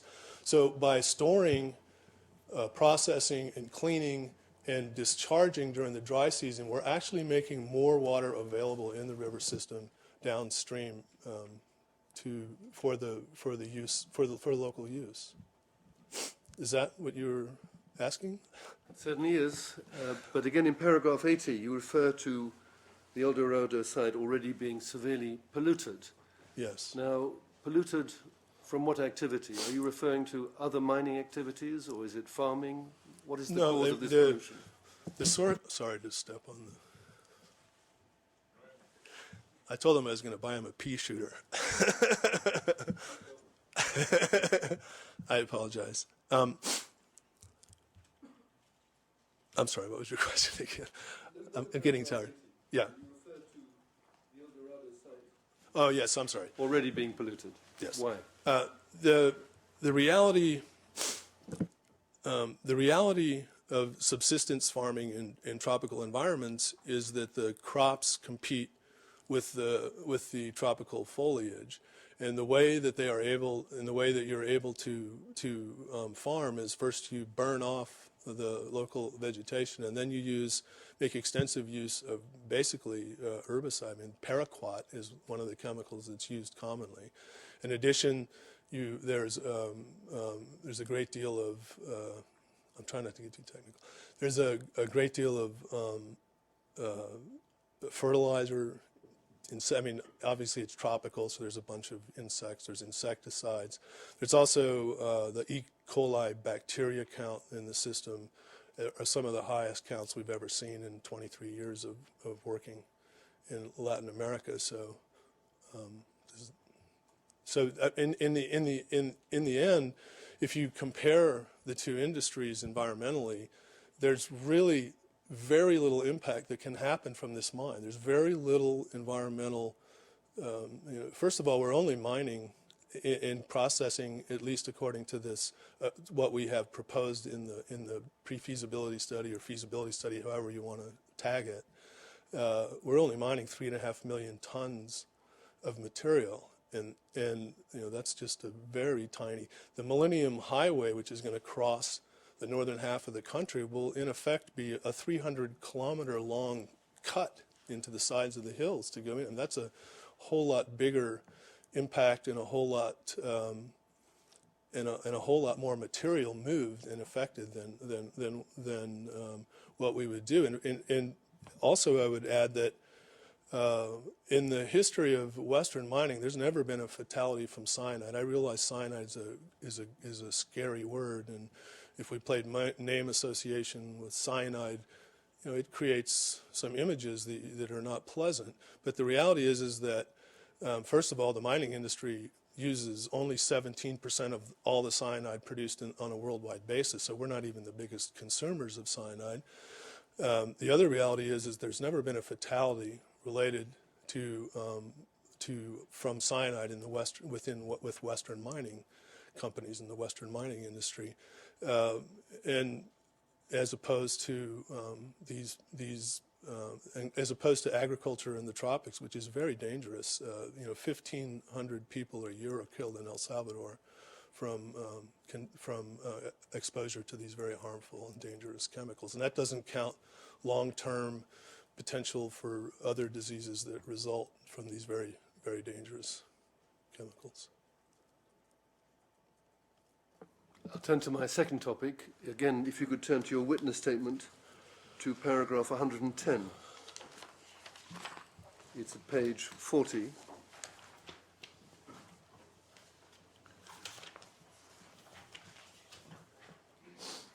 And in paragraph 110, you describe how at some point in 2007, obviously significantly before December, the idea for deactivating subsidiaries in certain jurisdictions, we understand Cayman, you say came from Mrs. or Ms. April Hashimoto. Where is she now?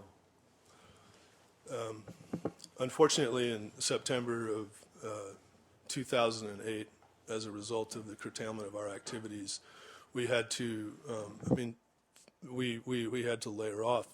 Ms. Hashimoto was a very high-level CFO who we needed to build a mine. But part of the process of gaining financing is the quality of the people, the officers that are in the organizational structure, and we needed a very high-powered chief financial officer at that point in time. But that obviously is a cost, and it's a cost we don't need right now, so we've replaced her with a part-time or a contract CFO. Do you know where she is today? I think she's still living in Washington, the state of Washington.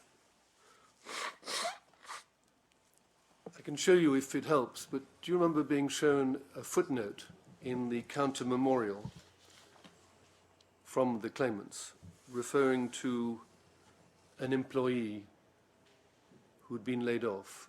Was that Mrs. Yashimoto? I don't. Let me show you the passage. Okay. It's page 67 of the claimant's counter memorial, and if you could be supplied with a copy, I'll take you to footnote 170.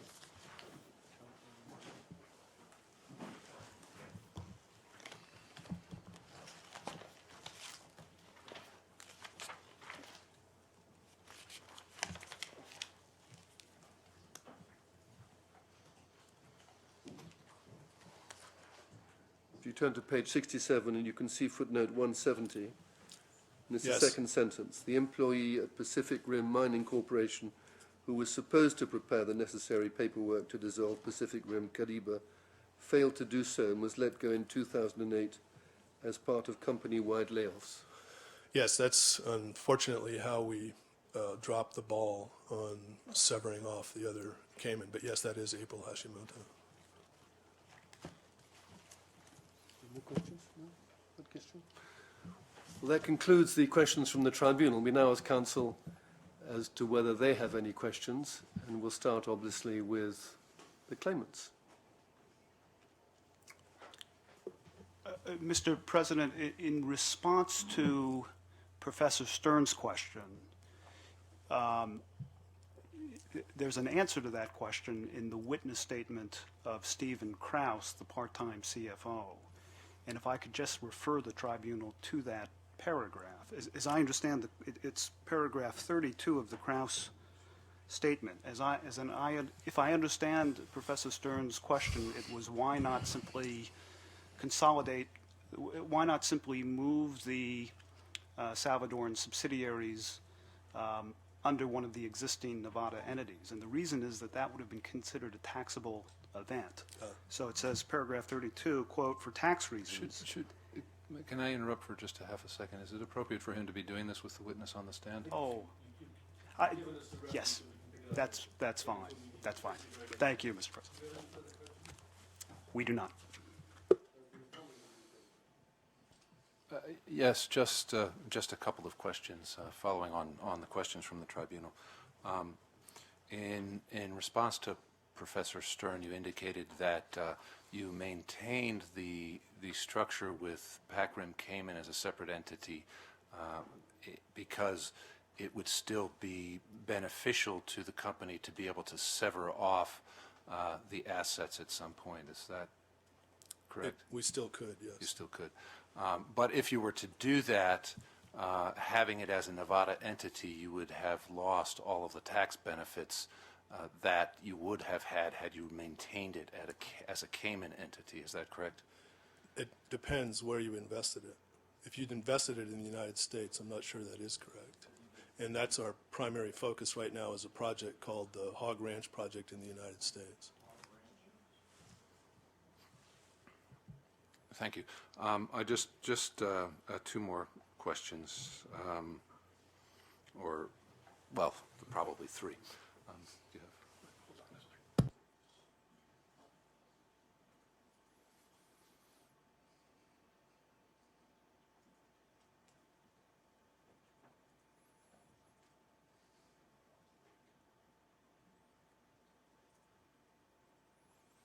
But if you were to cut it off and sell it, and you made investments in El Salvador, then you would not get the tax benefit. Is that correct?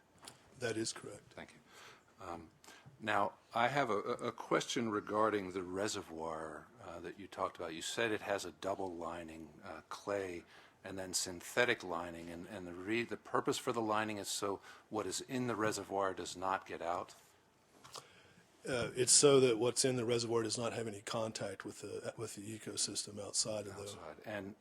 And why do you need to prevent the contact from the ecosystem? That's a really good question. The reality is that the rocks, this is going to take me a couple of minutes, this is chemistry.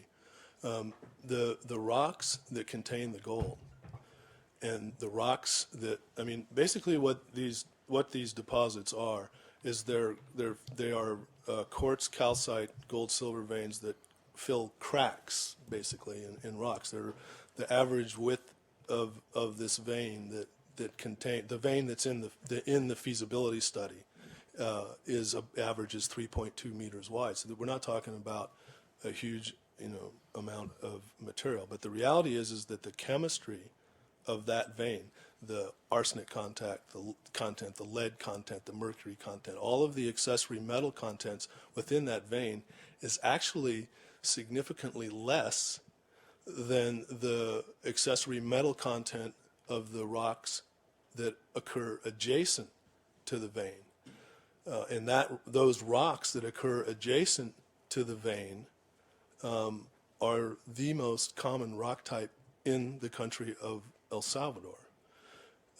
So you could argue that this is extreme overkill, but our mission is to create a company that raises the bar environmentally, and by doing this, we are creating a system of environmental protection that can have very, very little impact. And El Salvador geologically is an area prone to earthquakes. Is that correct? Yes, the same processes that form these gold deposits and copper deposits in Chile and Argentina and elsewhere is related to the subduction of the oceanic plate beneath the continental plate and the resulting volcanism. So volcanoes occur around the Pacific, and the circum-Pacific earthquakes occur around the Pacific, and so do copper mines and gold mines. So it's as an industry, we're very used to designing mines in seismically active areas. In fact, El Salvador is not nearly as active as Chile is, for example, and mines are obviously built there all the time. So we've designed for a level significant. We've designed the mine to handle an earthquake that's significantly greater than any earthquake that's ever occurred in Central America. Not unlike the nuclear power plants in Japan. Completely unlike the nuclear power plants. That's just an absolute bogus comparison. Thank you. I have no further. Well, one further question. Yes, two questions. With regard to Ms. Hashimoto being released, did that have to do with the failure to deregister PAC-RIM Caribe? No, Ms. Hashimoto was released for cost savings. And was she replaced by Stephen Krause, who also now is on a part-time contract basis? Was her position, does Stephen Krause hold the same position that she did? That's correct. Thank you. No further questions. Final opportunity, any further questions from the claimants by way of redirect examination? No, thank you, Mr. President. Well, again, thank you for your patience. We've come to the end of your testimony. Thank you for You yours. may leave the table and... Thank you for yours with my glasses and my cold.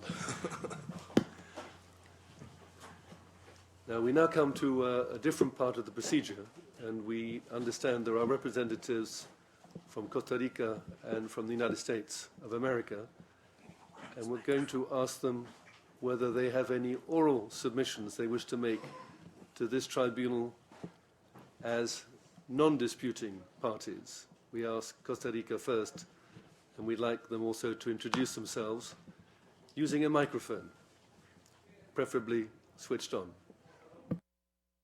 Sí.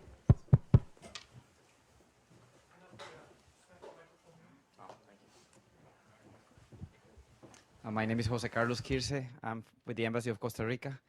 And so far we have no comments to add. We reserve the right to do it in writing later using the term that we have. Thank you. Thank you very much for that. Of course, we acknowledge that right, and we'll build in to the timetable a procedure for that.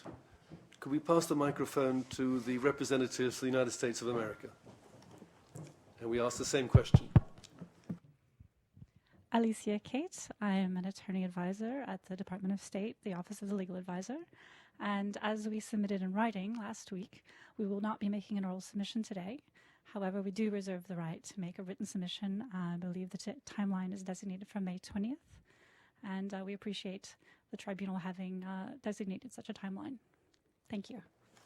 Well, thank you too. I take it there's no other representative from any other non-disputing party present at this hearing today. Let's move on to the next stage, which is that we need to plan for tomorrow and what happens after tomorrow. What we suggest is that we break now.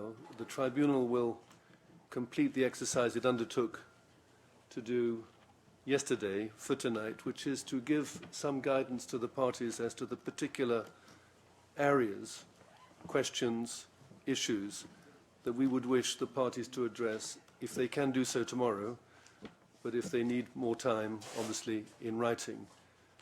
It'll be fairly rough and ready because we've had other things to do today, so have you, but we thought it would nonetheless be helpful to give you some general idea of where we think we need a little bit more assistance from the parties' counsel.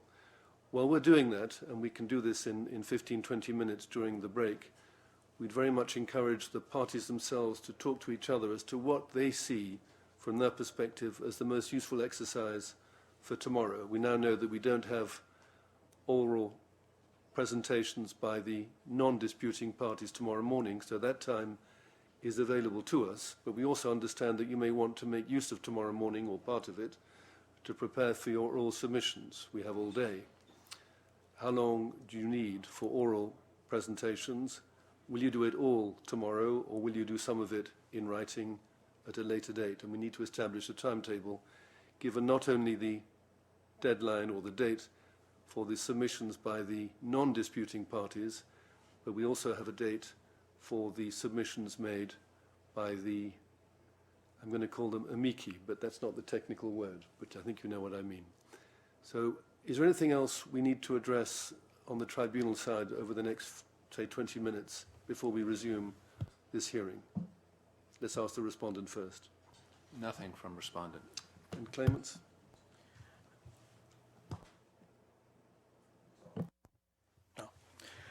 Mr. Chairman, there's a document that we would like to use in closing tomorrow, which we gave to Mr. Smith and his colleagues to review. We don't know whether they're going to have any, if they've had a chance to review it or not, but perhaps if they haven't, they could look at it over the break, and we can make our submissions for entry of that document to the record after the break. If you have the document, if you could look at it and then tell us what the position might be after the break. Yes, we will. Let's do that. Let's break for 20 minutes then, and we resume at 5 o'clock.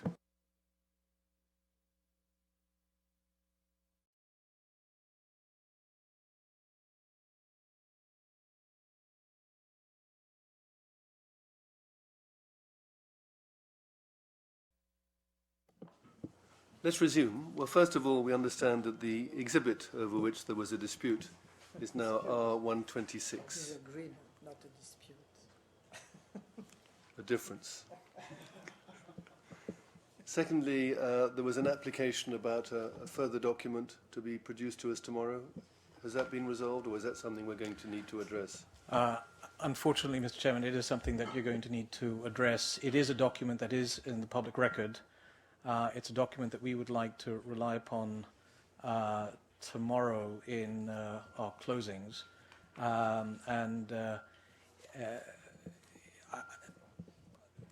Would it be permissible for us to explain what the document is Let's to you? hear from the respondent first. I take it this is not evidence, and it's not in the evidential record, It's not in the record, and from respondents' point of view, it is far too late to be putting forth a new document that's relatively lengthy, which we have not had a chance to deal with, to give it to us today so that they can refer to tomorrow, many months, obviously, after the written pleadings have already been completed.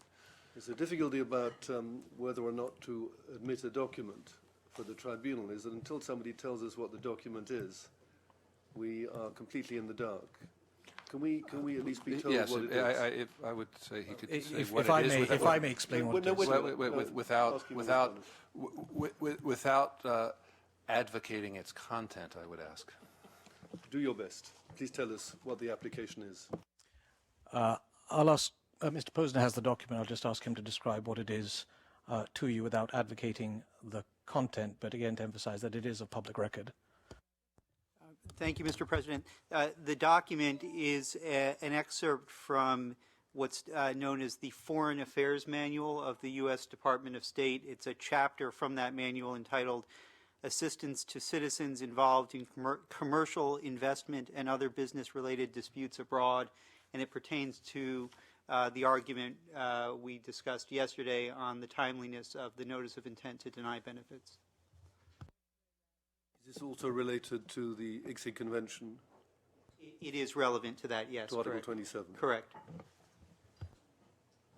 Are you in a position to deal with this application now, or do you want to deal with it tomorrow morning, when you said you hadn't time to look at the full document? I would prefer to deal with it tomorrow morning.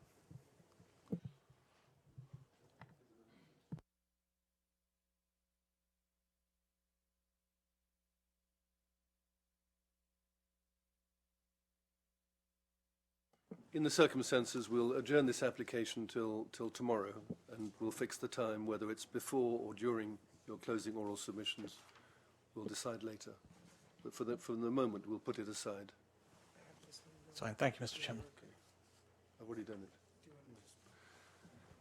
Now, have you had a chance to discuss how you want to deal with matters tomorrow? Is that something that you've come to any form of agreement or non-difference? We have, Mr. Chairman, and Mr. Smith, if you'd like to do the honors. Yes, the parties have agreed that we would like to maintain the schedule as it was originally fixed by the tribunal, which means nothing scheduled in the mornings in terms of presentations to the tribunal, and 2 hours for each party in the afternoon, with each party having the opportunity to reserve a part of that time for response afterwards. In addition, the parties have agreed that it would be useful to have one round of post-hearing briefs so that we may respond in writing to your questions, and that it would, because there may be submissions from non-party parties to CAFTA, we would suggest that the post-hearing submissions and the response to those would be submitted together on the 10th of June. We understand that we're going to get the written submissions, possibly from the non-disputing parties, on the 20th of May, and we are almost certainly going to receive the substantive submission by the NGOs, the amici, also on the 20th of May in the form that we already have it as a draft, and that you think that gives you enough time by the 10th of June to respond? Yes. Obviously you do. Good. Yes. What do you want to do about costs? On one view, we may have to address costs. On another view, we may not. But what are you going to do about legal costs? Is that also to be built into your submissions for the 10th of June?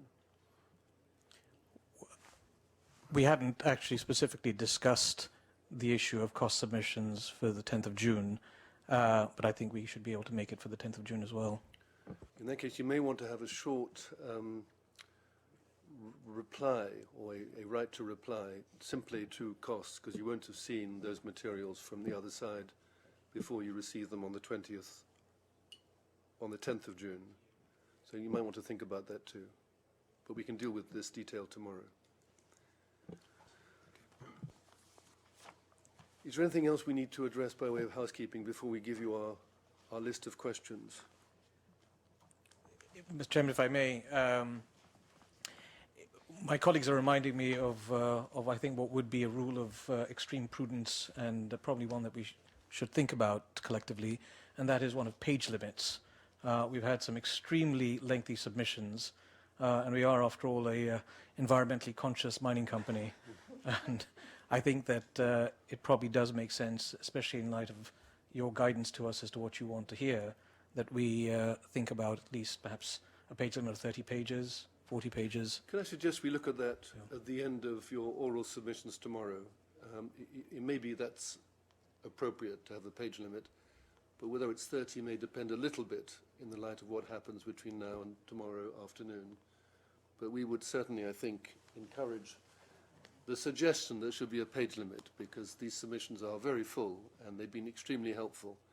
But it's difficult to imagine that we want another 300 pages from each of you. You're laughing. Agreed. But, we can see what might happen. So is that okay? We'll look at it again tomorrow, but page limit we'd encourage. Yes, that's fine. Anything else you want to raise at this stage? Nothing from claimant's side. And from the respondents? Nothing from respondent's side. Well, first of all, before we go through our list of topics and questions, it has to start with an explanation and an apology. The apology is that we've done our best to make it coherent, but I can't guarantee that we've succeeded. But we think it important at least to get this material as points out to you, even in an incoherent form, to allow you to address them tomorrow. Secondly, please don't think that we've decided the case. Don't try and read into the questions that we're asking or not asking. We're not that clever. These are the points where we need your assistance, and that is for the purpose of later deciding this case. Also, we may well want to ask you further questions. It may be that you'll answer them tomorrow. It may be that we think you will and you won't, and later we may in fact be writing to you to address certain points in your written post-hearing briefs. We're going to do this in order of the challenges to our jurisdiction made by the respondents. So we're going to start with the heading of abuse of process, and then we're going to go to the denial of benefits. Thirdly, ratio temporis. Fourthly, consent under the investment law. And then we have, lastly, fifthly, certain miscellaneous questions. And I'm going to ask my two colleagues to chip in if they think I haven't quite got the point right or stated fully. Now, on abuse of process, if I can begin with our understanding now of what the claimant's case is on the merits. And we had Mr. Ali say yesterday, and the reference to the transcript is day 1, page 137. The actual measure at issue here is the practice of the government of El Salvador in direct contravention of the country's laws to withhold permits and concessions in furtherance of the exploitation of metallic mining investments. In other words, El Salvador's de facto mining ban. This ban, this practice in quotation marks, was publicly confirmed for the first time by President Saka in March 2008, and then reaffirmed several times by President Saka, his successor, President Funes, and by other government officials. The acts and omissions which respondent keeps bringing up, all of which occurred prior to 2008, are not the measures on which our claims are based. And a similar statement was made by Mr. Posner yesterday afternoon. The reference is at day 1, page 219. Now, are we correct in understanding the claimant's case then to be based upon a measure in and after March 2008 and not anything which took place prior to 2008, i.e., although they might be described as measures, they're not measures on which the claimant's claims are based? And if that understanding is correct, if to the extent that there are any inconsistent submissions made in the notice of intent or the notice of arbitration or indeed in the other written submissions we've heard, we should read those passages subject to the statement made by Mr. Ali at day 1, page 137, and by Mr. Posner at day 1, page 219. We don't ask for an answer now, nor indeed to any of these questions, but it's important that we have a very clear idea of what the claimant's case is. We remind the claimants that we got into a certain difficulty as to whether the notice of intent was fully incorporated into the notice of arbitration. And as a result of our decision, as we understand the present state of play, the notice of intent was then incorporated into the notice of arbitration pursuant to an application to amend the notice of arbitration, if necessary, to that effect. Again, I just state that as a matter of our understanding of the procedure. Let's move on to the next topic, still abuse of process. As we understand it, there is not an issue in this case, but we'd like express confirmation that there is any change in the claimant's legal personality before and after the 13th of December 2007.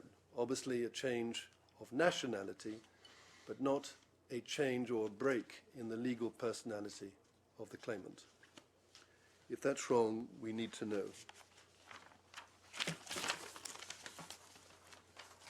The next topic, and I'll give you the references without turning them up, is that we have various different phrases, and I don't criticize anybody, this is forensic advocacy, about the genesis of a dispute. The respondent has referred us to Mobile, which uses the phrase, a dispute is born. Well, that's quite difficult as a concept to understand, and we may need a bit of help as to what the birth of a dispute means exactly in practice. The claimants, of course, go the other way and they talk about a dispute being crystallized. We're not aware of any specific explanation in legal materials as to how a dispute is crystallized and exactly what that signifies. What we have been referred to is the dictum in Maffazzini. It's the claimant's legal authority 81, and it's paragraph 94 onwards, and that was produced in the claimant's slide 10 yesterday. Now, is that something on which the respondent wishes to comment positively or adversely, and at least forms the beginning of common ground as to what is the relevant beginning of a non-agreement, difference, dispute, and so forth? The point was made by Mr. Ali yesterday. It's day 1, page 193 to 194, about the private placement financing and the fact that that wouldn't have happened because it would have posed a risk to the reputations of some very distinguished and senior figures if there had then been, to their knowledge, in existence, a dispute or a claim. I won't read it out, but the passage is there, day 1, page 193 to 194. As we understood that submission, it related to paragraph 38 of Ms. McLeod-Seltzer's witness statement. It's page 13. That obviously we've read and considered. But is there anything else in the evidence before us which goes further than that particular paragraph in Ms. McLeod-Seltzer's witness statement?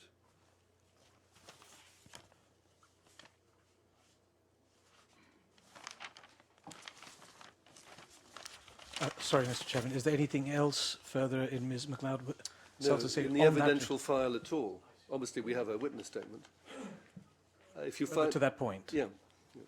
If there's something else in her witness statement, please draw it to our attention. But I think that was the passage, Mr. Ali, that you had in mind. Well, that deals with the abuse of process.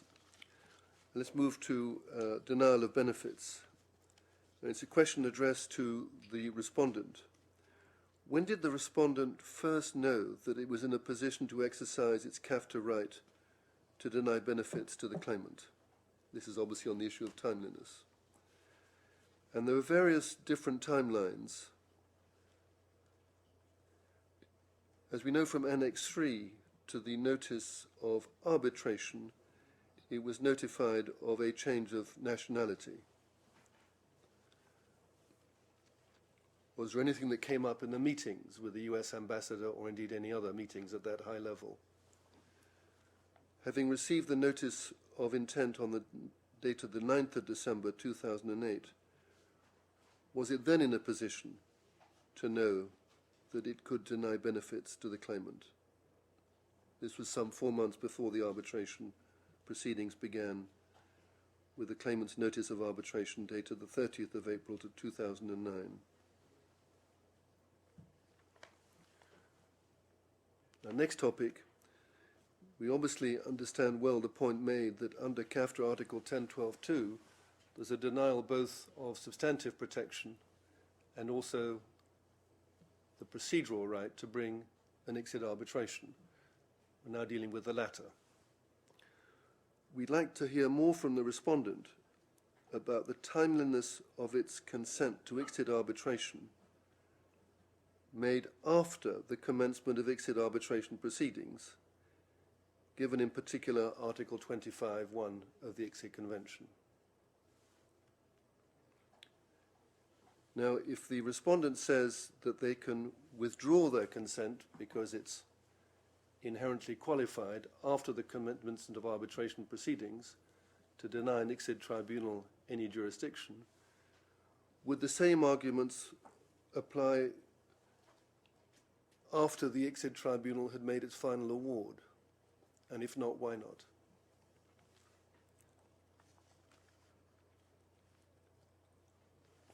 Okay, next topic. We have, of course, in mind the denial of benefits letter to the United States of America of the 1st of March 2010 from the respondent, Exhibit R111. That was not actually, as we read it, an invocation. It was simply a declaration of an intent in the future to invoke at an appropriate time. And again, we hope we properly understood that that invocation took place with the respondent's letter of the 3rd of August 2010, which 5 months later. And what we'd like is an explanation from the respondent why they waited from the 1st of March 2010 to the 3rd of August 2010.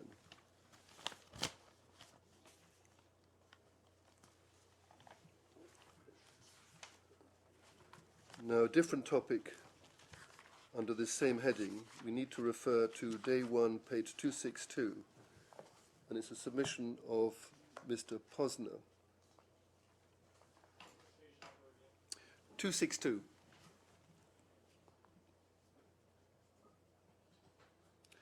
I'll read it out. And precisely because it is difficult to determine with any precision the citizenship of the shareholders of a publicly held company, we've proposed a rule of thumb, and we haven't just chosen that rule of thumb at random. It happens to be a rule of thumb that's applied by US government agencies when they are confronted with this very same problem. There are US statutes that make certain companies eligible for certain trade-related benefits, and from time to time those benefits are conditioned on a company's being majority held by US citizens. So the US government agencies that are tasked with administering those statutes have posed this question to themselves from time to time. How do we determine whether the company, the publicly held company, is held in the majority by US citizens? We'd like a little bit more help on the legal material side of this submission. What are these US government agencies and what are these US statutes?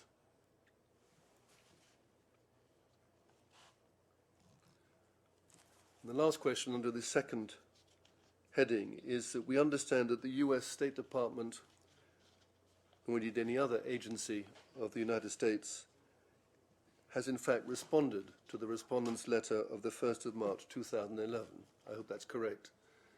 But what we might want to do, and we'd like the parties to comment, as to whether we should be inviting the United States of America in its written comments to us to indicate whether it would wish to respond to that letter. That is, a response to this tribunal.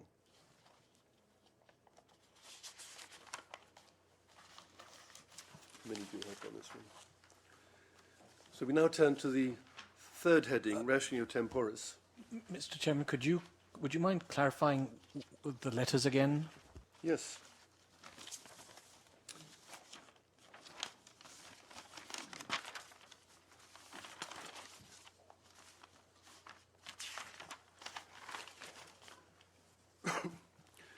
The denial of benefits letter from the respondent to the United States of America is dated the 1st of March, and it's Exhibit R111.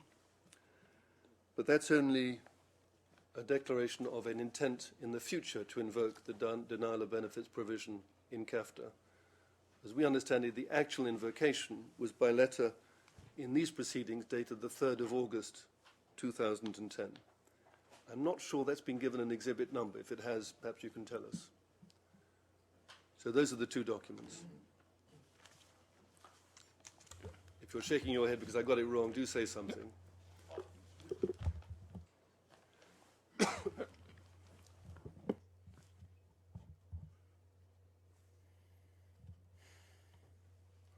Mr. Chairman, while they're discussing that, we may have misunderstood you, or you may have misspoken.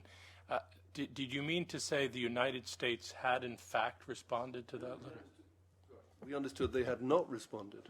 All right, that clarifies it. The transcript had you saying they had Oh, responded. no. I'm sorry. It's a long way. And this is his revenge for what happened this morning and yesterday. No, I hope I said had not responded, because otherwise there's no point in the further point we were raising, which is having had no response from the United States to that letter at the 1st of March, should we be inviting the United States as a non-disputing party in these proceedings, and they're here, to respond if they wish to. And we'd like some comments from the parties about the wisdom or the lack of wisdom in that particular approach. Thank you. We understand the question now.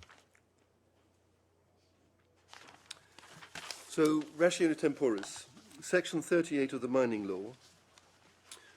We'd like the respondents to address the issue as to why the respondents did not simply reject the applications by the claimant.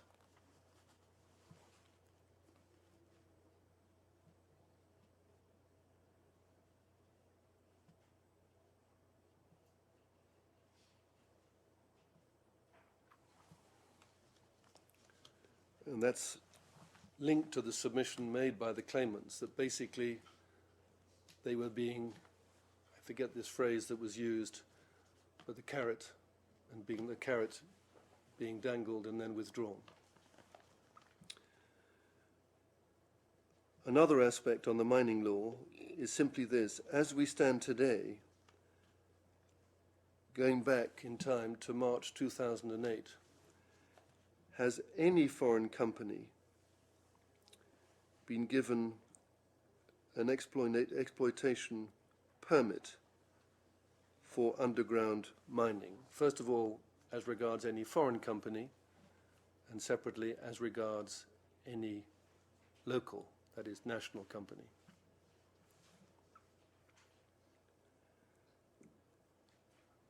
And if no such... I said that.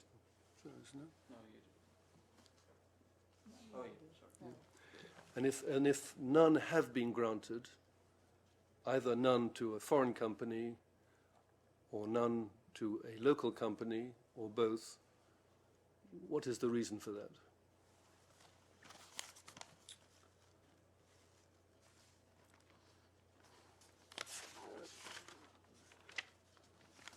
So we now move to the fourth heading, the consent issue under the investment law of El Salvador. Again, as we understand the claimant's case, and we'd like confirmation, the measure on which all their claims are based, including the claims under the investment law, are, as described by Mr. Ali at day one, page 137, from March 2008, and not before December 2007.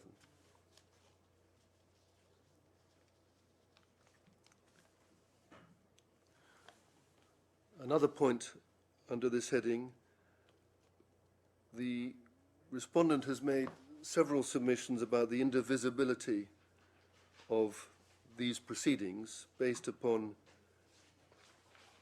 certain paragraphs in our decision, principally at page 86. And we understand the point they're making, but we want to make sure that it's not being advanced as an argument based upon res judicata or issue estoppel or collateral estoppel or anything else which prevents the tribunal from looking at the merits of the point. That's our understanding. That's not been raised by the parties. We want to make absolutely clear that that is not an issue that we're being asked to consider, at least not by the respondent. And now we come to the last category, and these are miscellaneous points which you may well have in mind already.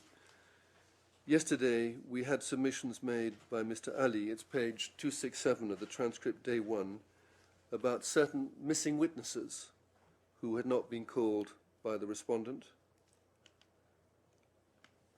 This afternoon, the tribunal asked a question about Ms. Hashimoto. Now, we'd like, if any point is being made about witnesses who should have been made available before this tribunal and have not been made, if we're being asked to draw an adverse inference, we'd like to know exactly why that submission would be made and what the effect of that submission would be at this jurisdiction stage of these proceedings. Do you want to do burden of proof?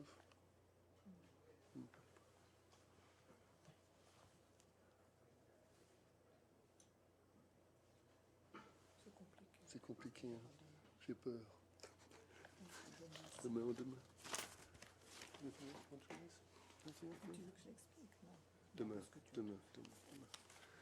Well, that's as best we can do to give you some idea of the particular points we'd like you to bear in mind. But as we indicated during the telephone conference call before we had this hearing, we had this resumed hearing, we'd very much like you to focus on the significance of the oral evidence and the submissions, the new submissions maybe, that we've heard today and yesterday, rather than regurgitate what we have already over very many pages. We're not complaining about that. These are very good and clear submissions from both sides, but you certainly chopped down a few trees, and we don't want you to do any more. Now, unless we can help you further, we propose to adjourn and then resume at 12:30 tomorrow in accordance with your agreement, and we'll finish this hearing by tomorrow evening. Is there anything from the respondent side that we need to address at this stage? Nothing further from respondents? Nothing further from claimants. And I'm going to look in the far distance, nothing from the non-disputing parties either, nothing from the United States, and nothing from Costa Rica.